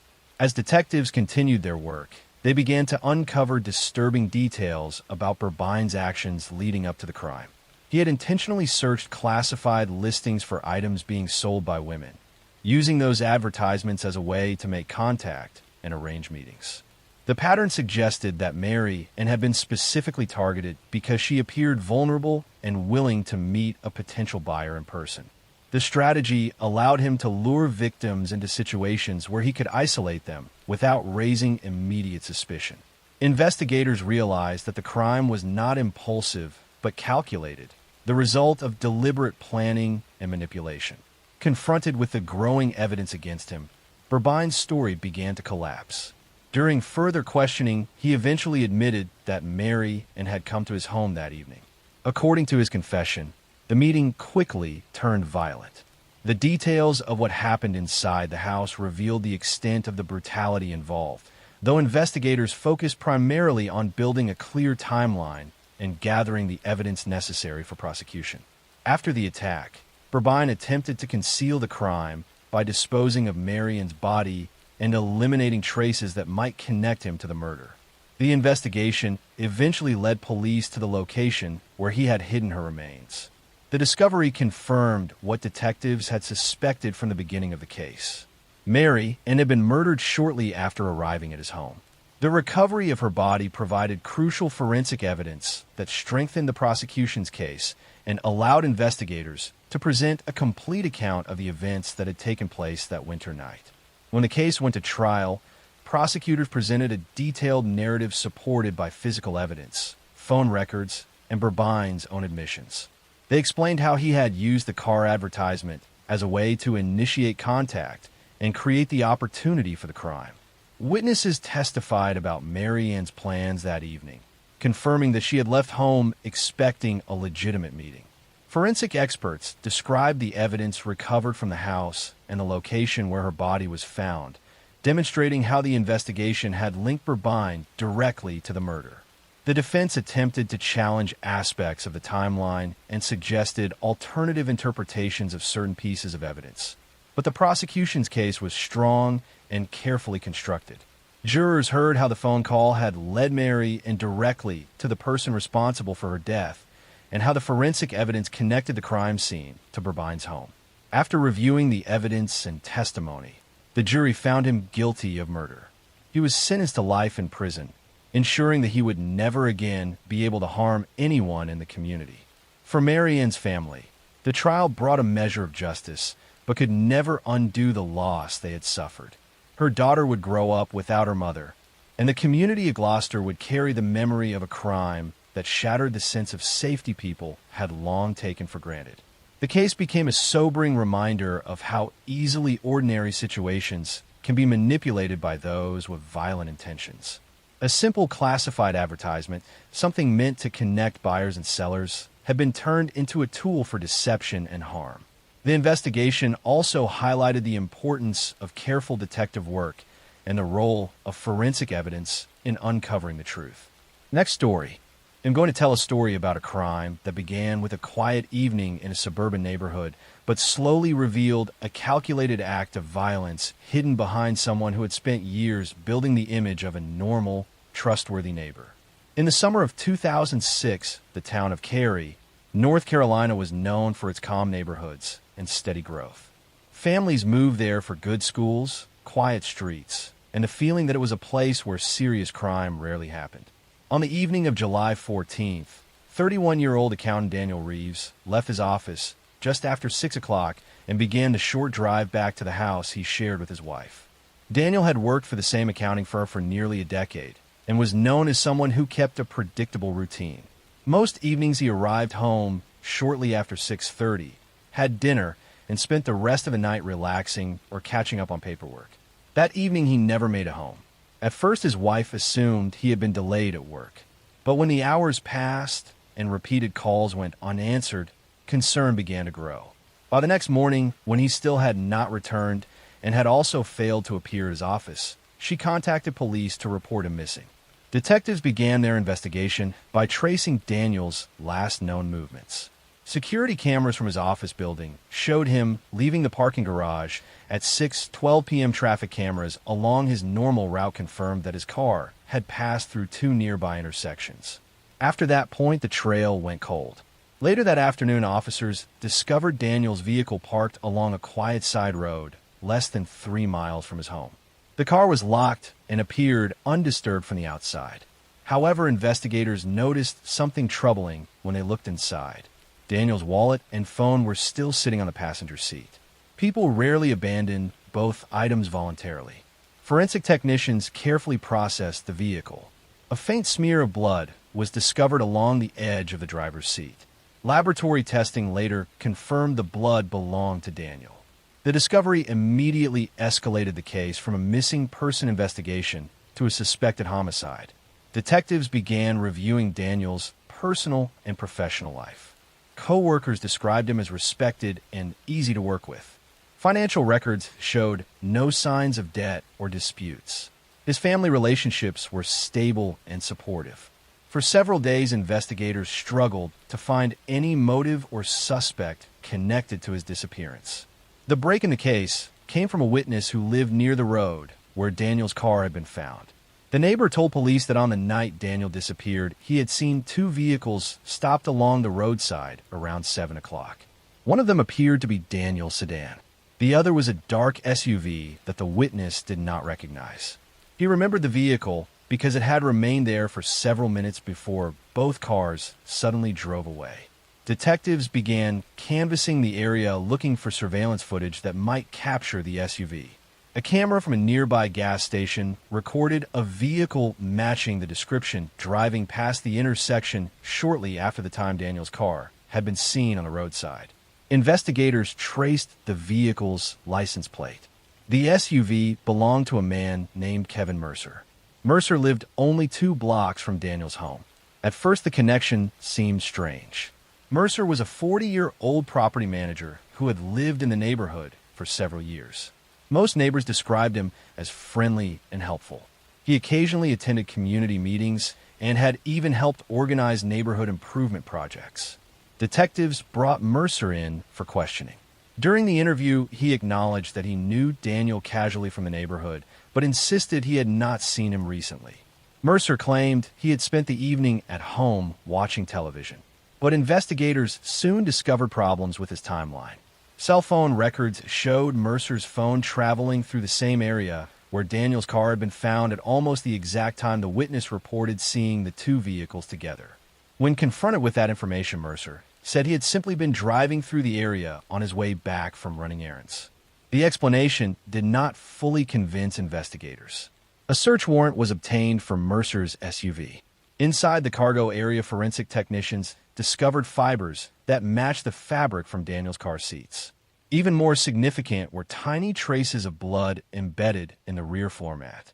Laboratory analysis confirmed the blood belonged to Daniel. With the evidence mounting against him, Mercer was brought in for another interrogation. Detectives carefully presented the forensic findings along with a witness statement, placing his SUV beside Daniel's car. Mercer's story began to change. Eventually, he admitted that he had confronted Daniel that evening about a financial dispute involving a property investment.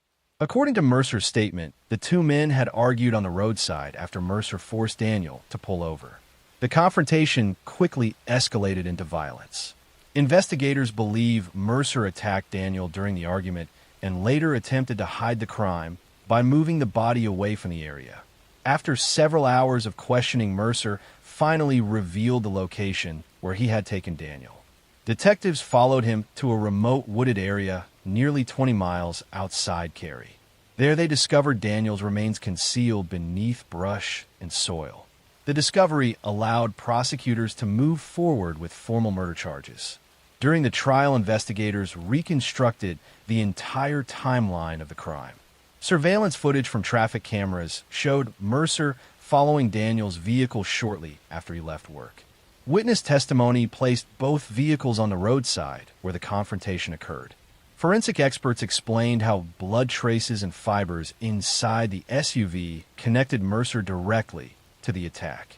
The defense attempted to argue that the fight had been sudden and unplanned, but prosecutors emphasized the deliberate steps Mercer took afterward to conceal the body and mislead investigators.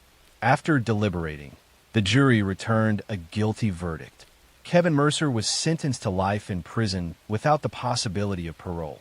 For Daniel Reeves's family, the conviction provided some measure of justice after months of uncertainty. Friends and neighbors remembered him as someone who had built his life around quiet routines and strong relationships within the community. The investigation into his disappearance demonstrated how even the most ordinary-looking situations can hide darker motives beneath the surface. A single witness noticing 2 vehicles stopped along a road, combined with careful forensic work, eventually revealed the truth behind a crime someone believed would never be discovered. And in the end, it was those small observations and patient investigative work that ensured the truth could not remain hidden forever. Next story. I'm going to tell a story about a crime that began with the disappearance of a young woman after an ordinary evening out. A case that at first appeared to have almost no clear suspects, but slowly unfolded into a careful investigation that revealed a hidden act of violence. In the summer of 2007, the city of Lincoln, Nebraska moved through the warm evenings that often kept restaurants and small entertainment districts busy long after sunset.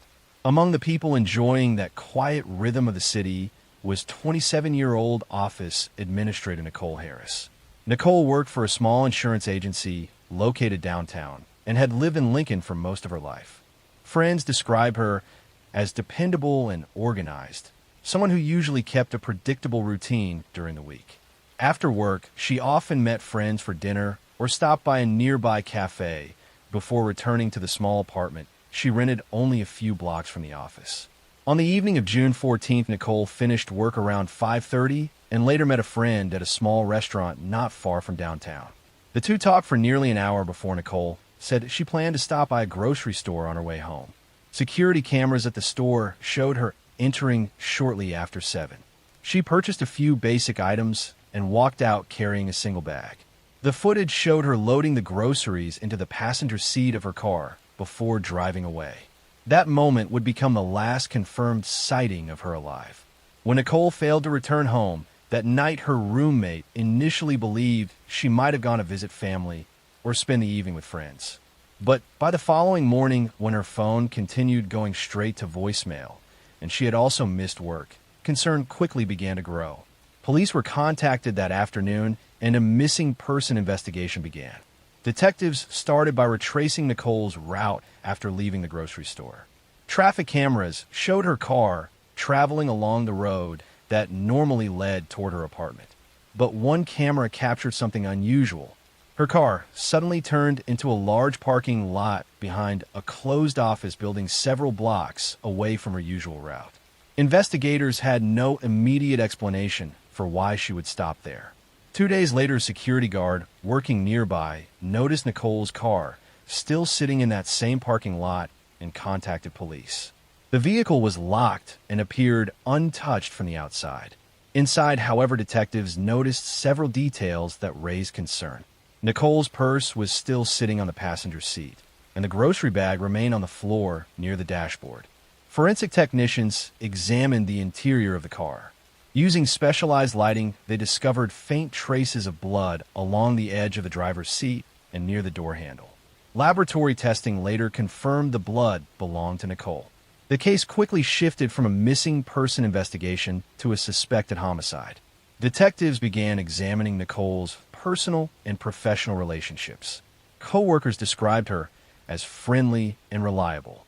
Friends said she had not mentioned any recent conflicts or threats. For several days, investigators struggled to find any clear suspect. The first significant lead came from a witness who lived in an apartment building overlooking the parking lot where Nicole's car had been found. The witness reported seeing a dark pickup truck parked next to Nicole's vehicle on the evening she disappeared.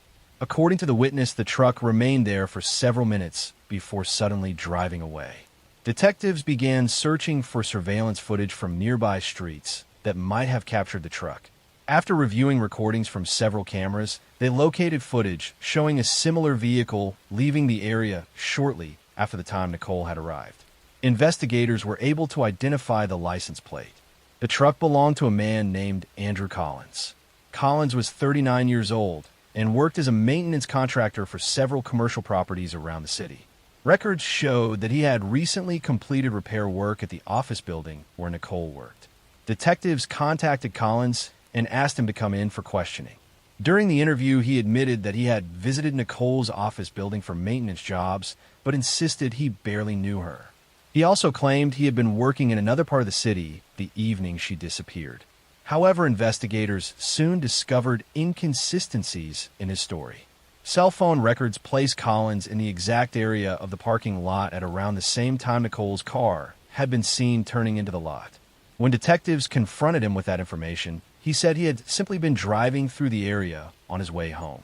The explanation did not convince investigators. A search warrant was obtained for Collins's pickup truck. Inside the vehicle, forensic technicians discovered several fibers that matched the fabric from Nicole's car seats. Even more significant were faint traces of blood on the passenger side floor mat. Laboratory testing confirmed the blood belonged to Nicole Harris. With the evidence connecting his truck directly to the missing woman, Collins was brought in for another interrogation. Detectives carefully presented the forensic evidence along with a witness statement, placing his vehicle beside Nicole's car. After several hours of questioning, his story began to unravel. Eventually, Collins admitted that he had encountered Nicole in the parking lot that evening. According to his statement, he approached her while she was sitting in her car and attempted to start a conversation. Investigators believe he had recognized her from the office building where he had worked weeks earlier. The conversation quickly escalated into violence. Evidence suggested Nicole fought back during the attack, which explained the blood traces found inside the vehicle and inside Collins's truck. Realizing the seriousness of what had happened, Collins attempted to hide the crime by transporting her body away from the area. After continued questioning, he finally revealed the location. Detectives followed him to a remote stretch of farmland nearly 40 miles outside Lincoln. Their investigators discovered a shallow grave hidden beneath loose soil and tall grass. The remains were later confirmed to be Nicole Harris. The case went to trial the following year. Prosecutors presented a detailed timeline showing Nicole leaving the grocery store, arriving at the parking lot, and encountering Collins. Surveillance footage, phone records, and forensic evidence all connected his vehicle directly to the crime. The defense attempted to argue that the confrontation had been sudden and unplanned, but prosecutors emphasized the deliberate actions Collins took afterward to conceal the body and clean his truck. After deliberating, the jury returned a verdict of guilty. Andrew Collins was sentenced to life in prison without the possibility of parole.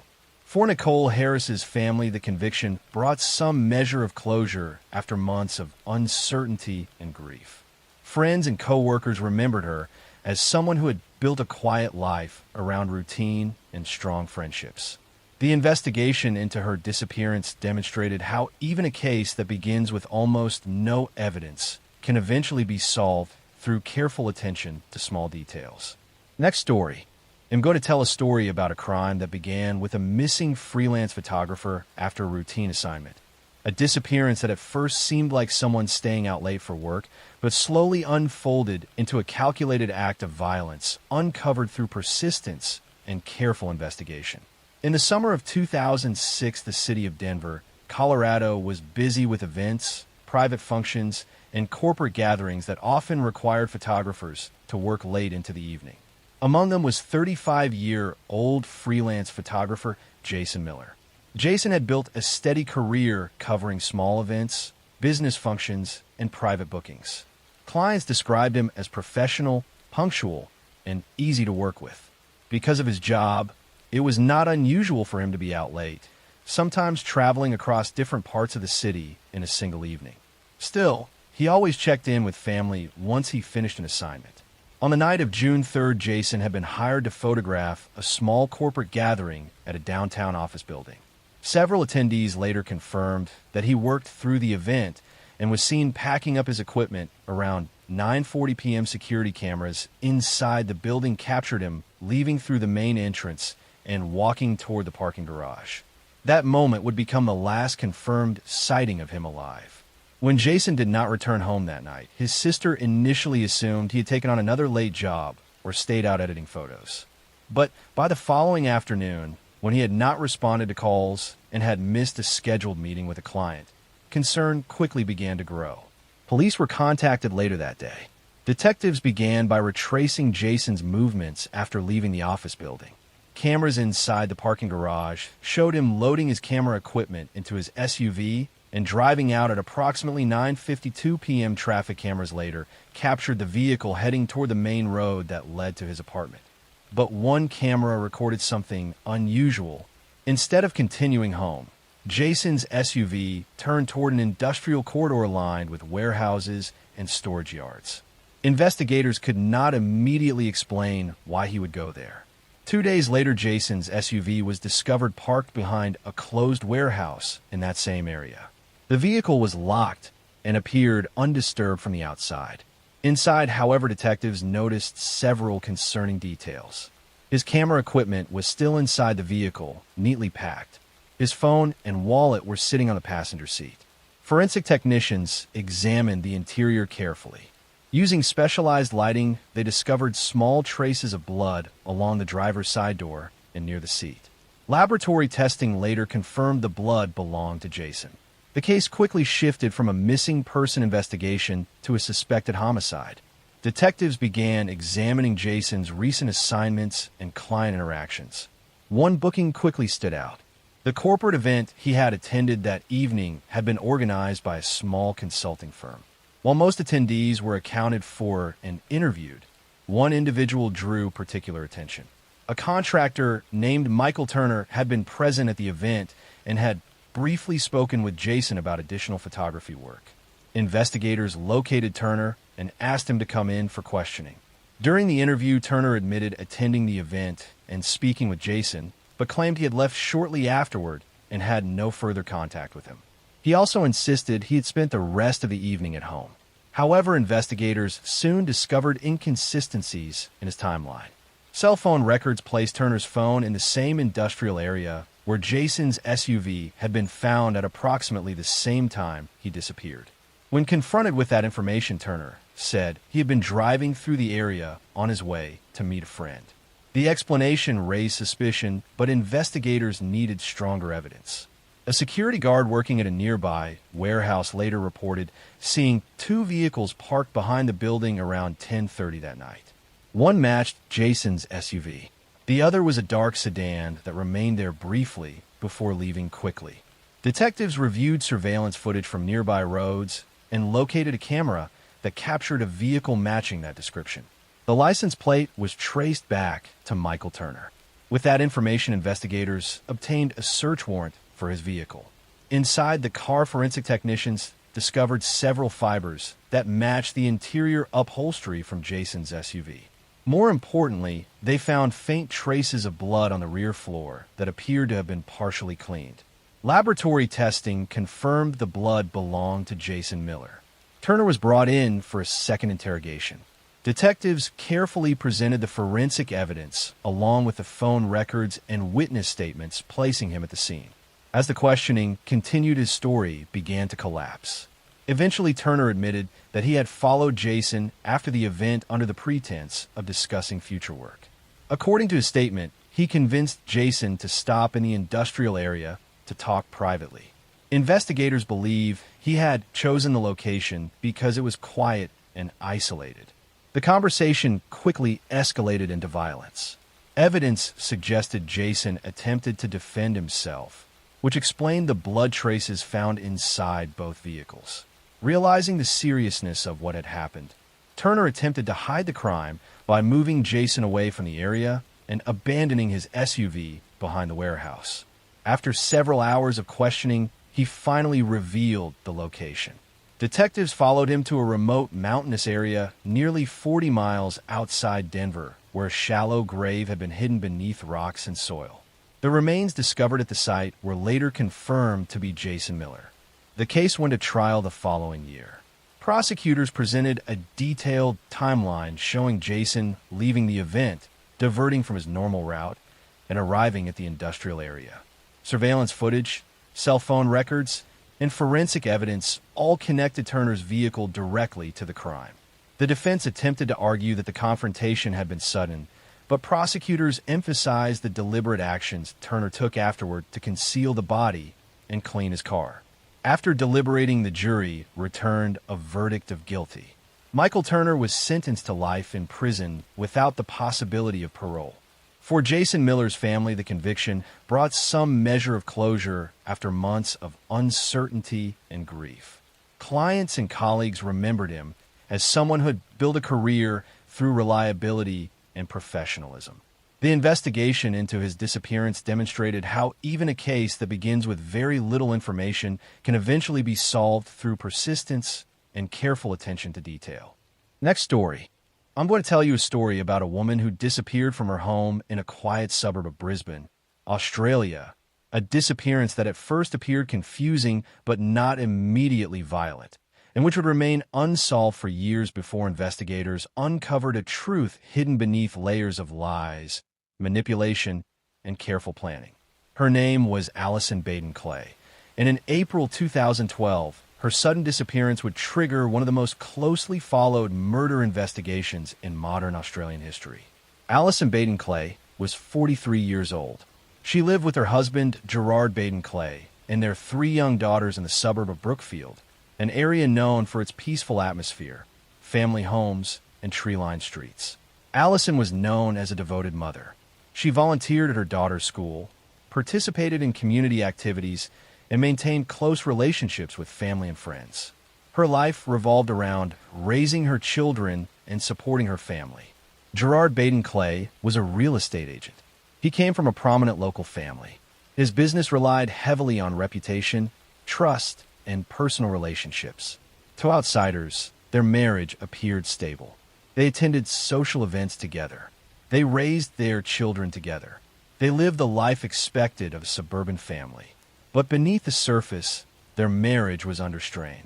Gerard had begun an extramarital relationship with another woman. He had created a separate email account under a false name. He communicated secretly. He maintained the appearance of normalcy at home while conducting a hidden relationship outside of it. On the morning of April 20th, 2012, Gerard called police to report that Allison was missing. He told officers that he had woken up and discovered she was gone. He said her phone, wallet, and personal belongings were still at home. He claimed he had no idea where she had gone. Police arrived at the house and began examining the scene. At first, there were no clear signs of forced entry. There was no obvious evidence of struggle. But investigators noticed small details that raised questions. Allison's personal items had been left behind. Her disappearance was sudden and unexplained. Friends and family were contacted. None had heard from her. Search teams were organized. Volunteers joined police in combing nearby parks, roads, and wooded areas. Helicopters scanned the terrain. The community followed the case closely, hoping for her safe return. Days passed. Then, on April 30th, 2012, 10 days after she disappeared, Allison's body was discovered near Colo Creek, approximately 14 kilometers from her home. The discovery transformed the investigation into a homicide case. Forensic examination determined that Allison had died from violence.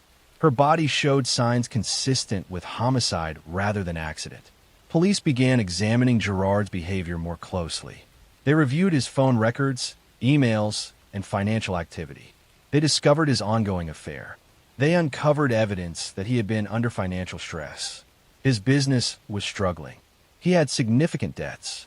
Investigators also examined physical evidence found at the family home.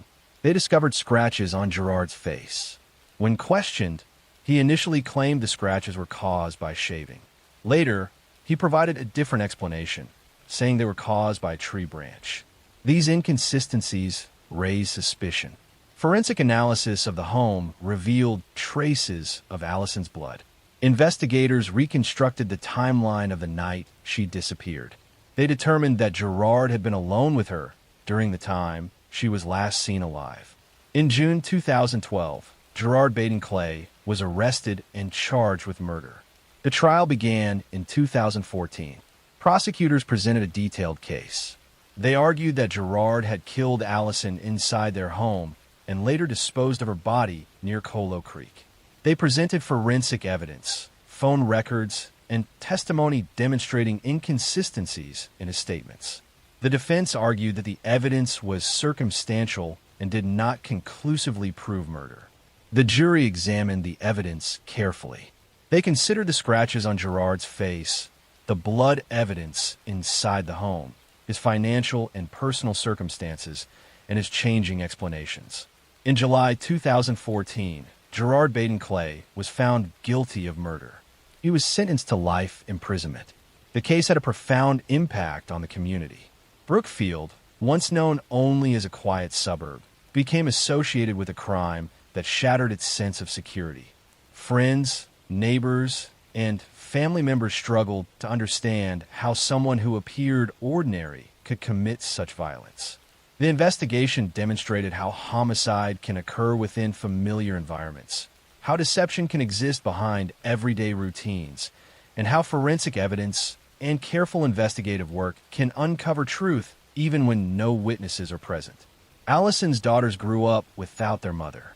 Her family continued to live with the loss. The house where she once lived eventually returned to silence, occupied by new residents unaware of the events that had unfolded there. But the case remains a lasting reminder that even within peaceful suburban streets, beneath routines that appear normal and safe, hidden tensions and secrets can exist, and when those secrets are finally uncovered, they reveal truths that forever change the lives of everyone connected to them. Next story. I'm going to tell a story about a crime that began with a missing accountant after leaving his office late one evening. A disappearance that at first seemed like a man simply delayed by work, but slowly unfolded into a calculated act of violence uncovered through careful investigation. In the spring of 2003, the city of Columbus, Ohio moved through its usual weekday routine as office buildings emptied and traffic thinned out after sunset. Among those working late that evening was 41-year-old accountant Robert Hayes. Robert had worked at a mid-sized financial firm for over 12 years and was known by coworkers as methodical, disciplined, and extremely detail-oriented. His routine rarely changed. He often stayed late during tax season, finishing reports and reviewing financial records before heading home. Because of that consistency, his absence was noticed quickly when something went wrong.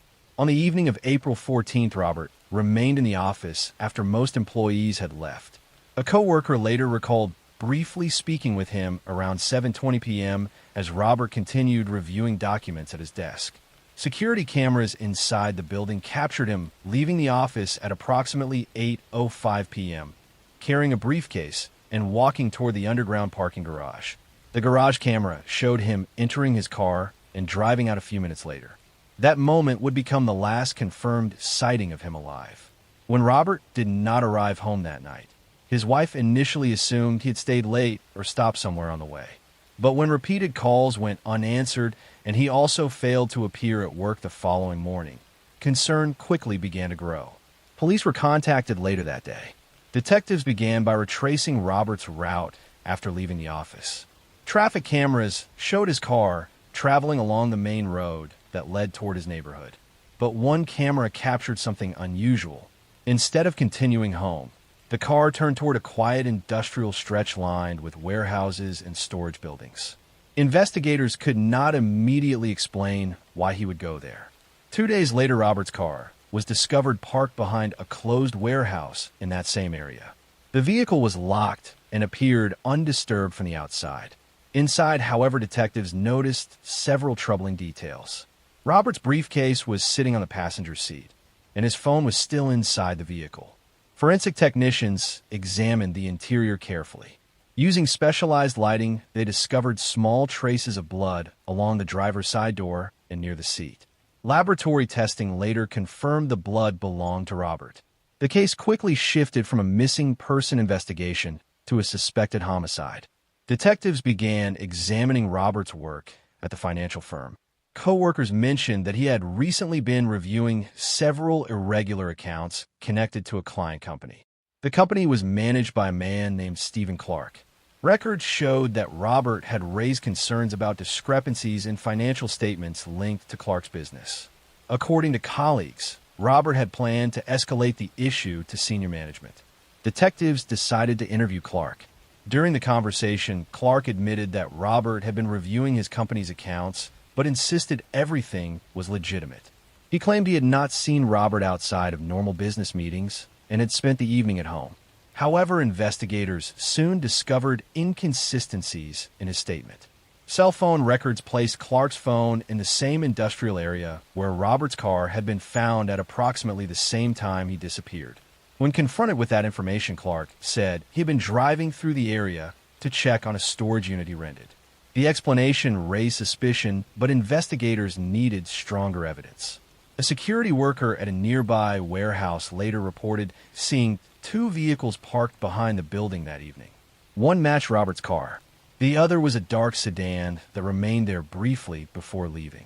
Detectives reviewed surveillance footage from surrounding roads and located a camera that captured a vehicle matching that description. The license plate was traced back to Stephen Clark. With that information, investigators obtained a search warrant for his vehicle. Inside, the car forensic technicians discovered several fibers that matched the interior upholstery from Robert's vehicle. More importantly, they found faint traces of blood on the rear floor that appeared to have been partially cleaned. Laboratory testing confirmed the blood belonged to Robert Hayes. Clark was brought in for a second interrogation. Detectives carefully presented the forensic evidence along with the phone records and witness statements, placing him at the scene. As the questioning continued, his story began to collapse. Eventually, Clark admitted that he had contacted Robert that evening asking to meet privately to discuss the financial concerns. According to his statement, the meeting took place near the warehouse where Robert's car was later found. Investigators believe the conversation quickly turned into a heated argument over the financial discrepancies. During the confrontation, Clark attacked Robert. Realizing the seriousness of what had happened, he attempted to hide the crime by moving the body away from the area and cleaning his vehicle. After several hours of questioning, he finally revealed the location. Detectives followed him to a remote rural area nearly 30 miles outside Columbus where a shallow grave had been hidden beneath loose soil and debris. The remains discovered at the site were later confirmed to be Robert Hayes. The case went to trial the following year. Prosecutors presented a detailed reconstruction of crime. Surveillance footage showed Robert leaving the office and diverting from his normal route. Cell phone records placed Clark at the same location. Forensic experts testified about the blood and fiber evidence linking his vehicle directly to the attack. The defense attempted to argue that the confrontation had been sudden, but prosecutors emphasized the deliberate steps Clark took afterward to conceal the body and clean his car. After deliberating, the jury returned a verdict of guilty. Stephen Clark was sentenced to life in prison without the possibility of parole. For Robert Hayes' family, the conviction brought some measure of closure after months of uncertainty and grief. Co-workers at the firm remembered him as someone who had built his career on precision and integrity. The investigation into his disappearance demonstrated how even a case that begins with very little information can eventually be solved through persistence and careful attention to detail. A route that did not make sense, a witness noticing two vehicles in an isolated area, and traces of blood someone tried to erase eventually revealed the truth behind a crime someone believed could remain hidden forever. Next story. I'm going to tell you a story about a man who built his life on control and routine, and how that control slipped away in the quiet hours of an ordinary night. This is a true crime story about familiarity turning dangerous, and how the person everyone trusted most became the center of a carefully hidden crime.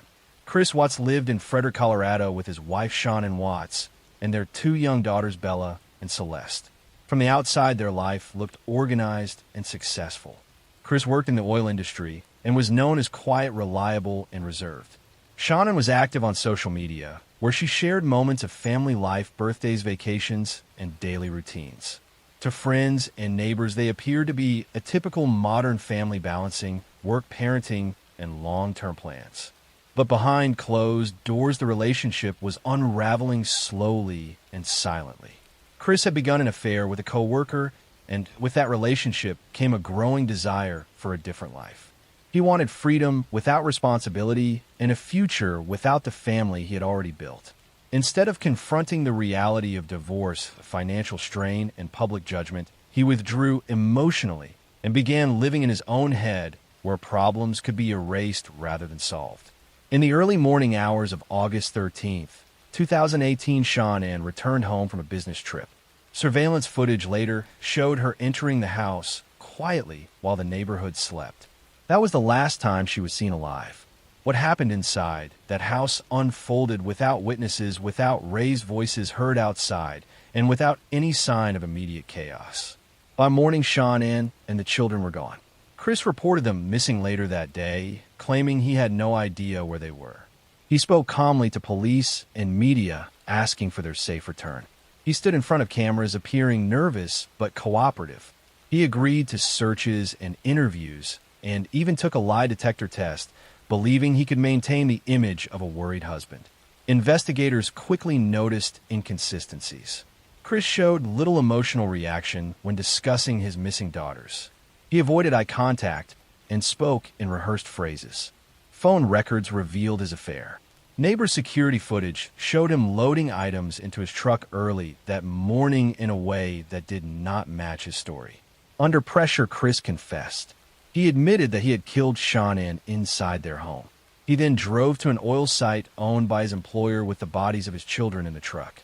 At the site, he smothered Bella and Celeste and placed them inside oil tanks before burying Shannon nearby. The calculated nature of the acts stunned investigators and the public alike. The crime was not impulsive. It was methodical and disturbingly calm. Chris Watts was arrested and charged with multiple counts of first-degree murder. Facing overwhelming evidence, he pleaded guilty. In November 2018, he was sentenced to life in prison without the possibility of parole. The case drew worldwide attention not because of dramatic mystery, but because of its stark reality. A man who appeared ordinary chose annihilation over accountability. There were no visible warning signs to outsiders, no history of violence, only emotional detachment and a refusal to face consequences. Shannon Watts was remembered as devoted, determined, and deeply loving toward her children. Bella and Celeste were remembered for their laughter, curiosity, and trust. Their lives ended not because of chance, but because one person decided his desires mattered more than human life. This story lingers because it forces a difficult truth. Sometimes the most devastating crimes come from the most familiar places. Sometimes the danger is not loud or chaotic, but quiet, calculated, and close enough to share a home. Next story. I'm going to tell you a true story that remained unresolved for more than 2 decades. A case that haunted a small town not because it was constantly discussed, but because it slowly faded into silence. This is a story about cruelty hidden behind familiarity, about a young woman who trusted the people around her, and about how justice can arrive painfully late, long after a life has already been taken. This is the true story of Janet Chandler. Janet Chandler was a bright, kind, and ambitious young woman living in Holland, Michigan, in the early 1970s. She was in her early 20s, working at a local furniture factory while planning her future. Janet was known as friendly and hardworking, someone who got along easily with others. She trusted people. She believed in being polite, in not making waves, in doing her job and going home. Nothing about her life suggested danger.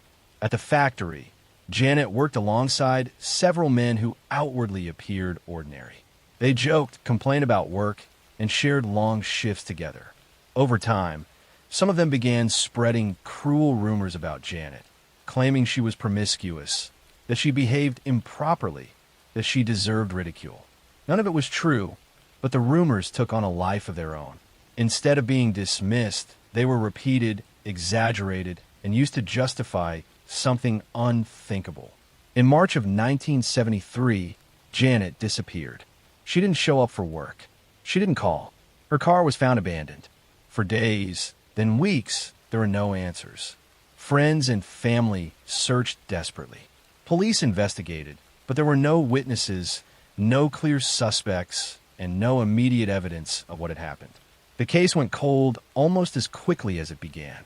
2 months later, Janet's body was discovered in the Grand River. She had been brutally assaulted, bound, and murdered. The level of violence shocked the community. It was clear this was not a random crime. It was personal. It was intentional.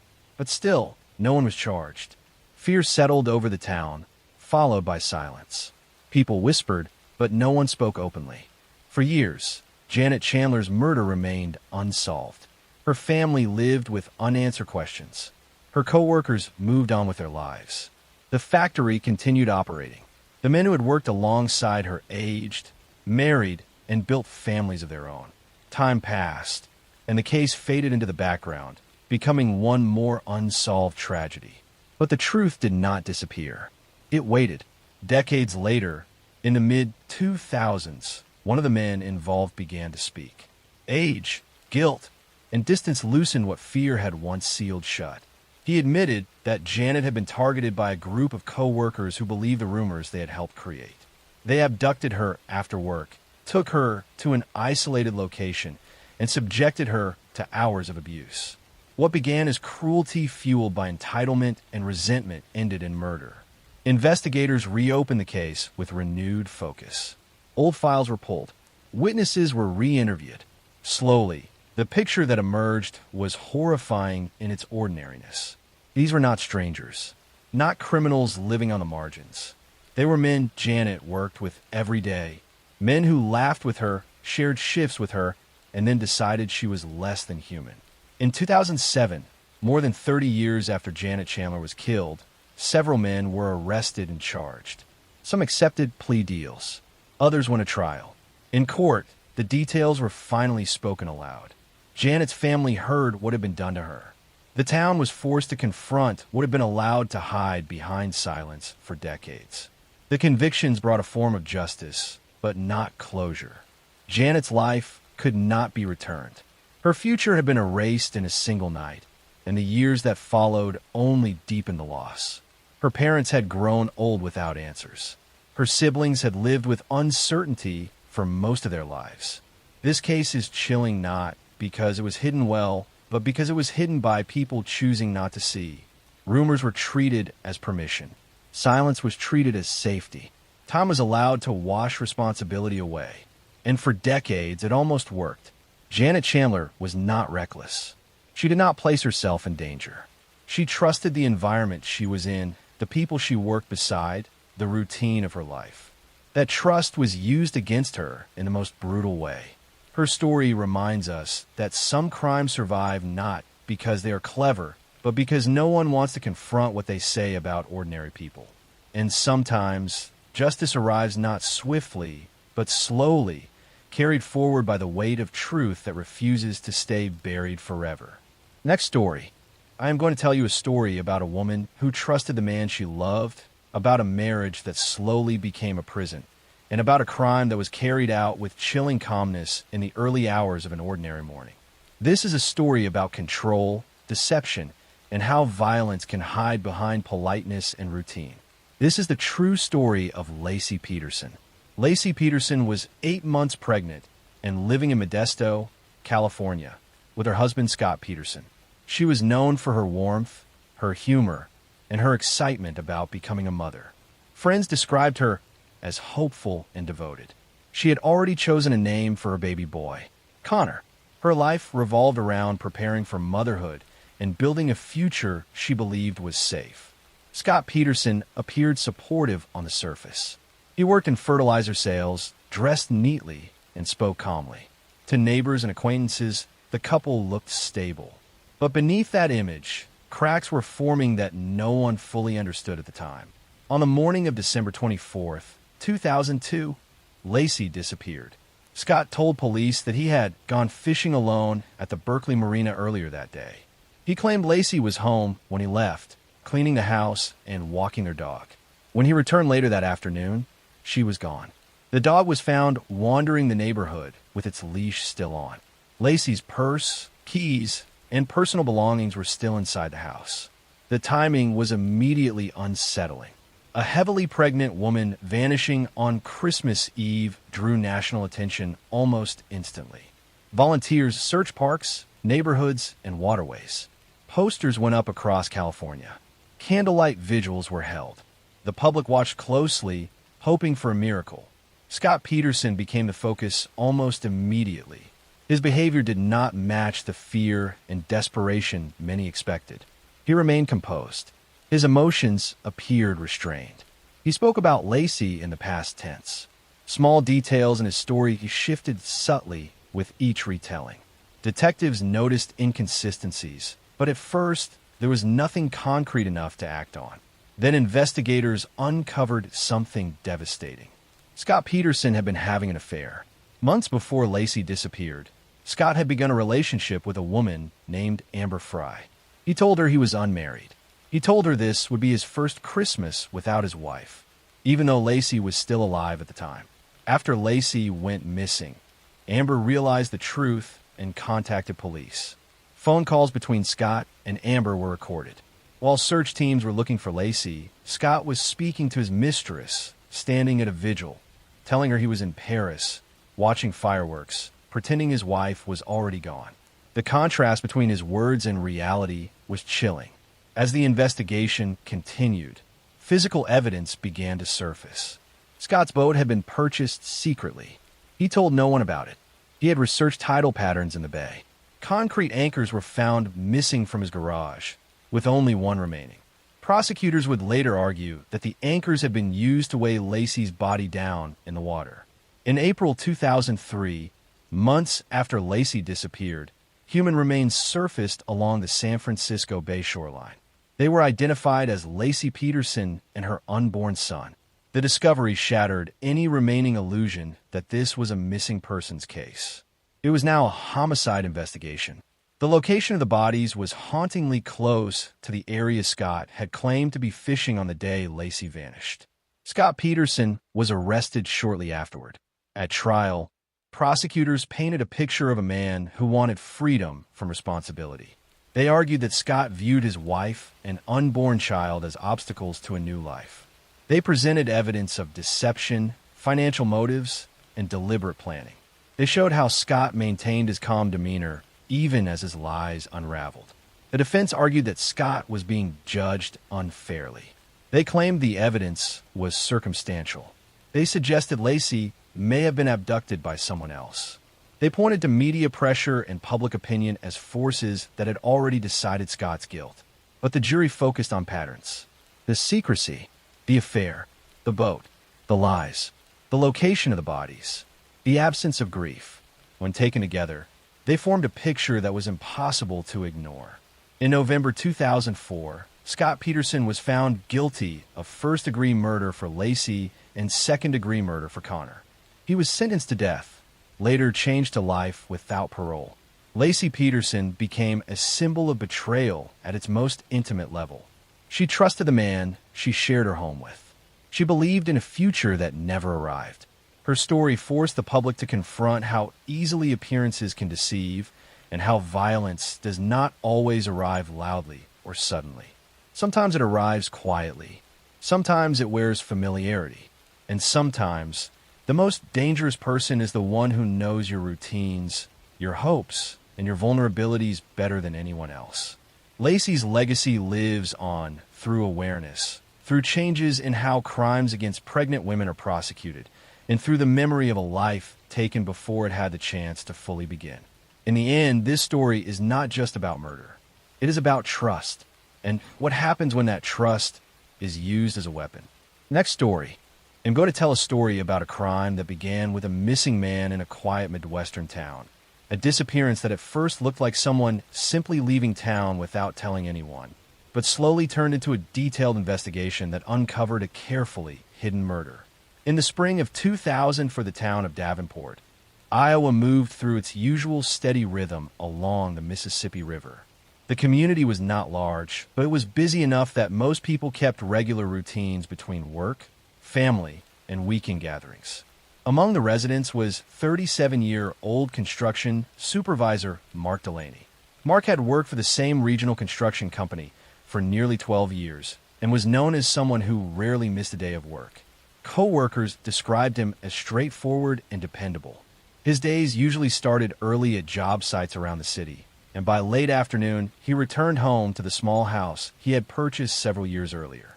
Because his schedule was so predictable, people noticed quickly when something changed. On the evening of April 22nd, Mark left the construction site shortly after 5:30. Several workers saw him get into his pickup truck and drive away. He told one of the crew members he planned to stop by a hardware store before heading home.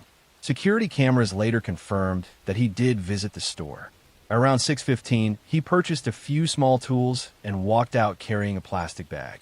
The cameras showed him loading the bag into his truck and leaving the parking lot. That moment became the last confirmed sighting of him alive. When Mark did not arrive at work the following morning, his supervisor initially assumed he had taken a personal day. But when he also failed to answer calls and did not appear the next day, concern began to grow. Friends stopped by his house to check on him. The house was quiet and locked. His truck was not in the driveway. Police were contacted later that afternoon, and a missing person investigation began. Detectives started by retracing Mark's final movements after leaving the hardware store. Traffic cameras in the area showed his pickup traveling through two intersections along the route that normally led toward his neighborhood. Several hours later, officers discovered the truck parked behind a closed warehouse on the edge of an industrial district. The vehicle was locked, but investigators immediately noticed something strange inside. Mark's wallet and keys were sitting on the center console. Most people do not leave both items behind voluntarily. Forensic technicians carefully examined the truck. A small amount of blood was discovered near the driver's seat. Laboratory testing later confirmed it belonged to Mark. The case quickly shifted from a missing person investigation to a suspected homicide. Detectives began examining people in Mark's life who might have had a reason to harm him. Coworkers described him as fair, but sometimes strict on job sites, especially when safety rules were ignored. One name surfaced repeatedly during those interviews. It was a former employee named Brandon Cole. Cole had worked under Mark's supervision at several construction sites, but had been fired 3 months earlier after repeated arguments about work performance. According to co-workers, the termination had been tense, and Cole had left the company angry. Investigators located Cole and asked him to come in for questioning. During the interview, he admitted that he had argued with Mark in the past, but insisted he had moved on and found another job. He claimed he had not seen Mark since the day he was fired. However, detectives soon discovered evidence that contradicted his statement. Cell phone records showed that Cole's phone had been in the same industrial district where Mark's truck was found at around the same time Mark disappeared. When confronted with that information, Cole said he had simply been driving through the area on his way home. The explanation raised suspicion, but was not enough to prove involvement. A search warrant was obtained for Cole's vehicle. Inside, investigators discovered several fibers that matched the upholstery from Mark's truck. More importantly, they found faint traces of blood in the trunk that had been partially cleaned. Laboratory tests confirmed the blood belonged to Mark. With the forensic evidence building against him, Cole was brought in for a second interrogation. Detectives carefully laid out the timeline of events and presented the lab results connecting his vehicle to the crime. As the questioning continued, his explanations began to collapse. Eventually, Cole admitted that he had arranged to meet Mark that evening to discuss the possibility of getting his job back. According to his statement, the meeting took place in the industrial area where Mark's truck was later found. Investigators believe the conversation quickly turned into an argument. During the confrontation, Cole attacked Mark, causing fatal injuries. Realizing the seriousness of what he had done, he attempted to hide the crime by moving the body away from the scene. After several hours of questioning, Cole finally revealed where he had taken Mark. Detectives followed him to a remote wooded area about 20 miles outside Davenport. There they discovered a shallow grave hidden beneath brush and loose soil. The remains were later confirmed to be Mark Delaney. The case proceeded to trial the following year. Prosecutors presented a detailed reconstruction of the crime. Surveillance footage from the hardware store established the last moment Mark was seen alive. Cell phone records placed Cole near the warehouse at the time of the confrontation. Forensic experts testified about the blood and fibers linking Cole's vehicle to Mark's truck. The defense attempted to argue that the confrontation had been spontaneous and not planned, but prosecutors emphasized the steps Cole took afterward to conceal the body and clean evidence from his car. After deliberating, the jury returned a verdict of guilty. Brandon Cole was sentenced to life in prison without the possibility of parole. For Mark Delaney's family, the conviction brought some measure of closure after months of uncertainty and grief. Co-workers remembered him as someone who had spent years building a reputation for honest work and reliability. The investigation into his disappearance demonstrated how even small pieces of evidence can eventually reveal the truth behind crime. A few drops of blood inside a truck, a cell phone signal placing someone in the wrong place at the wrong time, and careful forensic work slowly exposed what had really happened that evening. In the end, the truth that someone tried to hide in a quiet industrial district was uncovered through persistence, patience, and the careful reconstruction of every detail.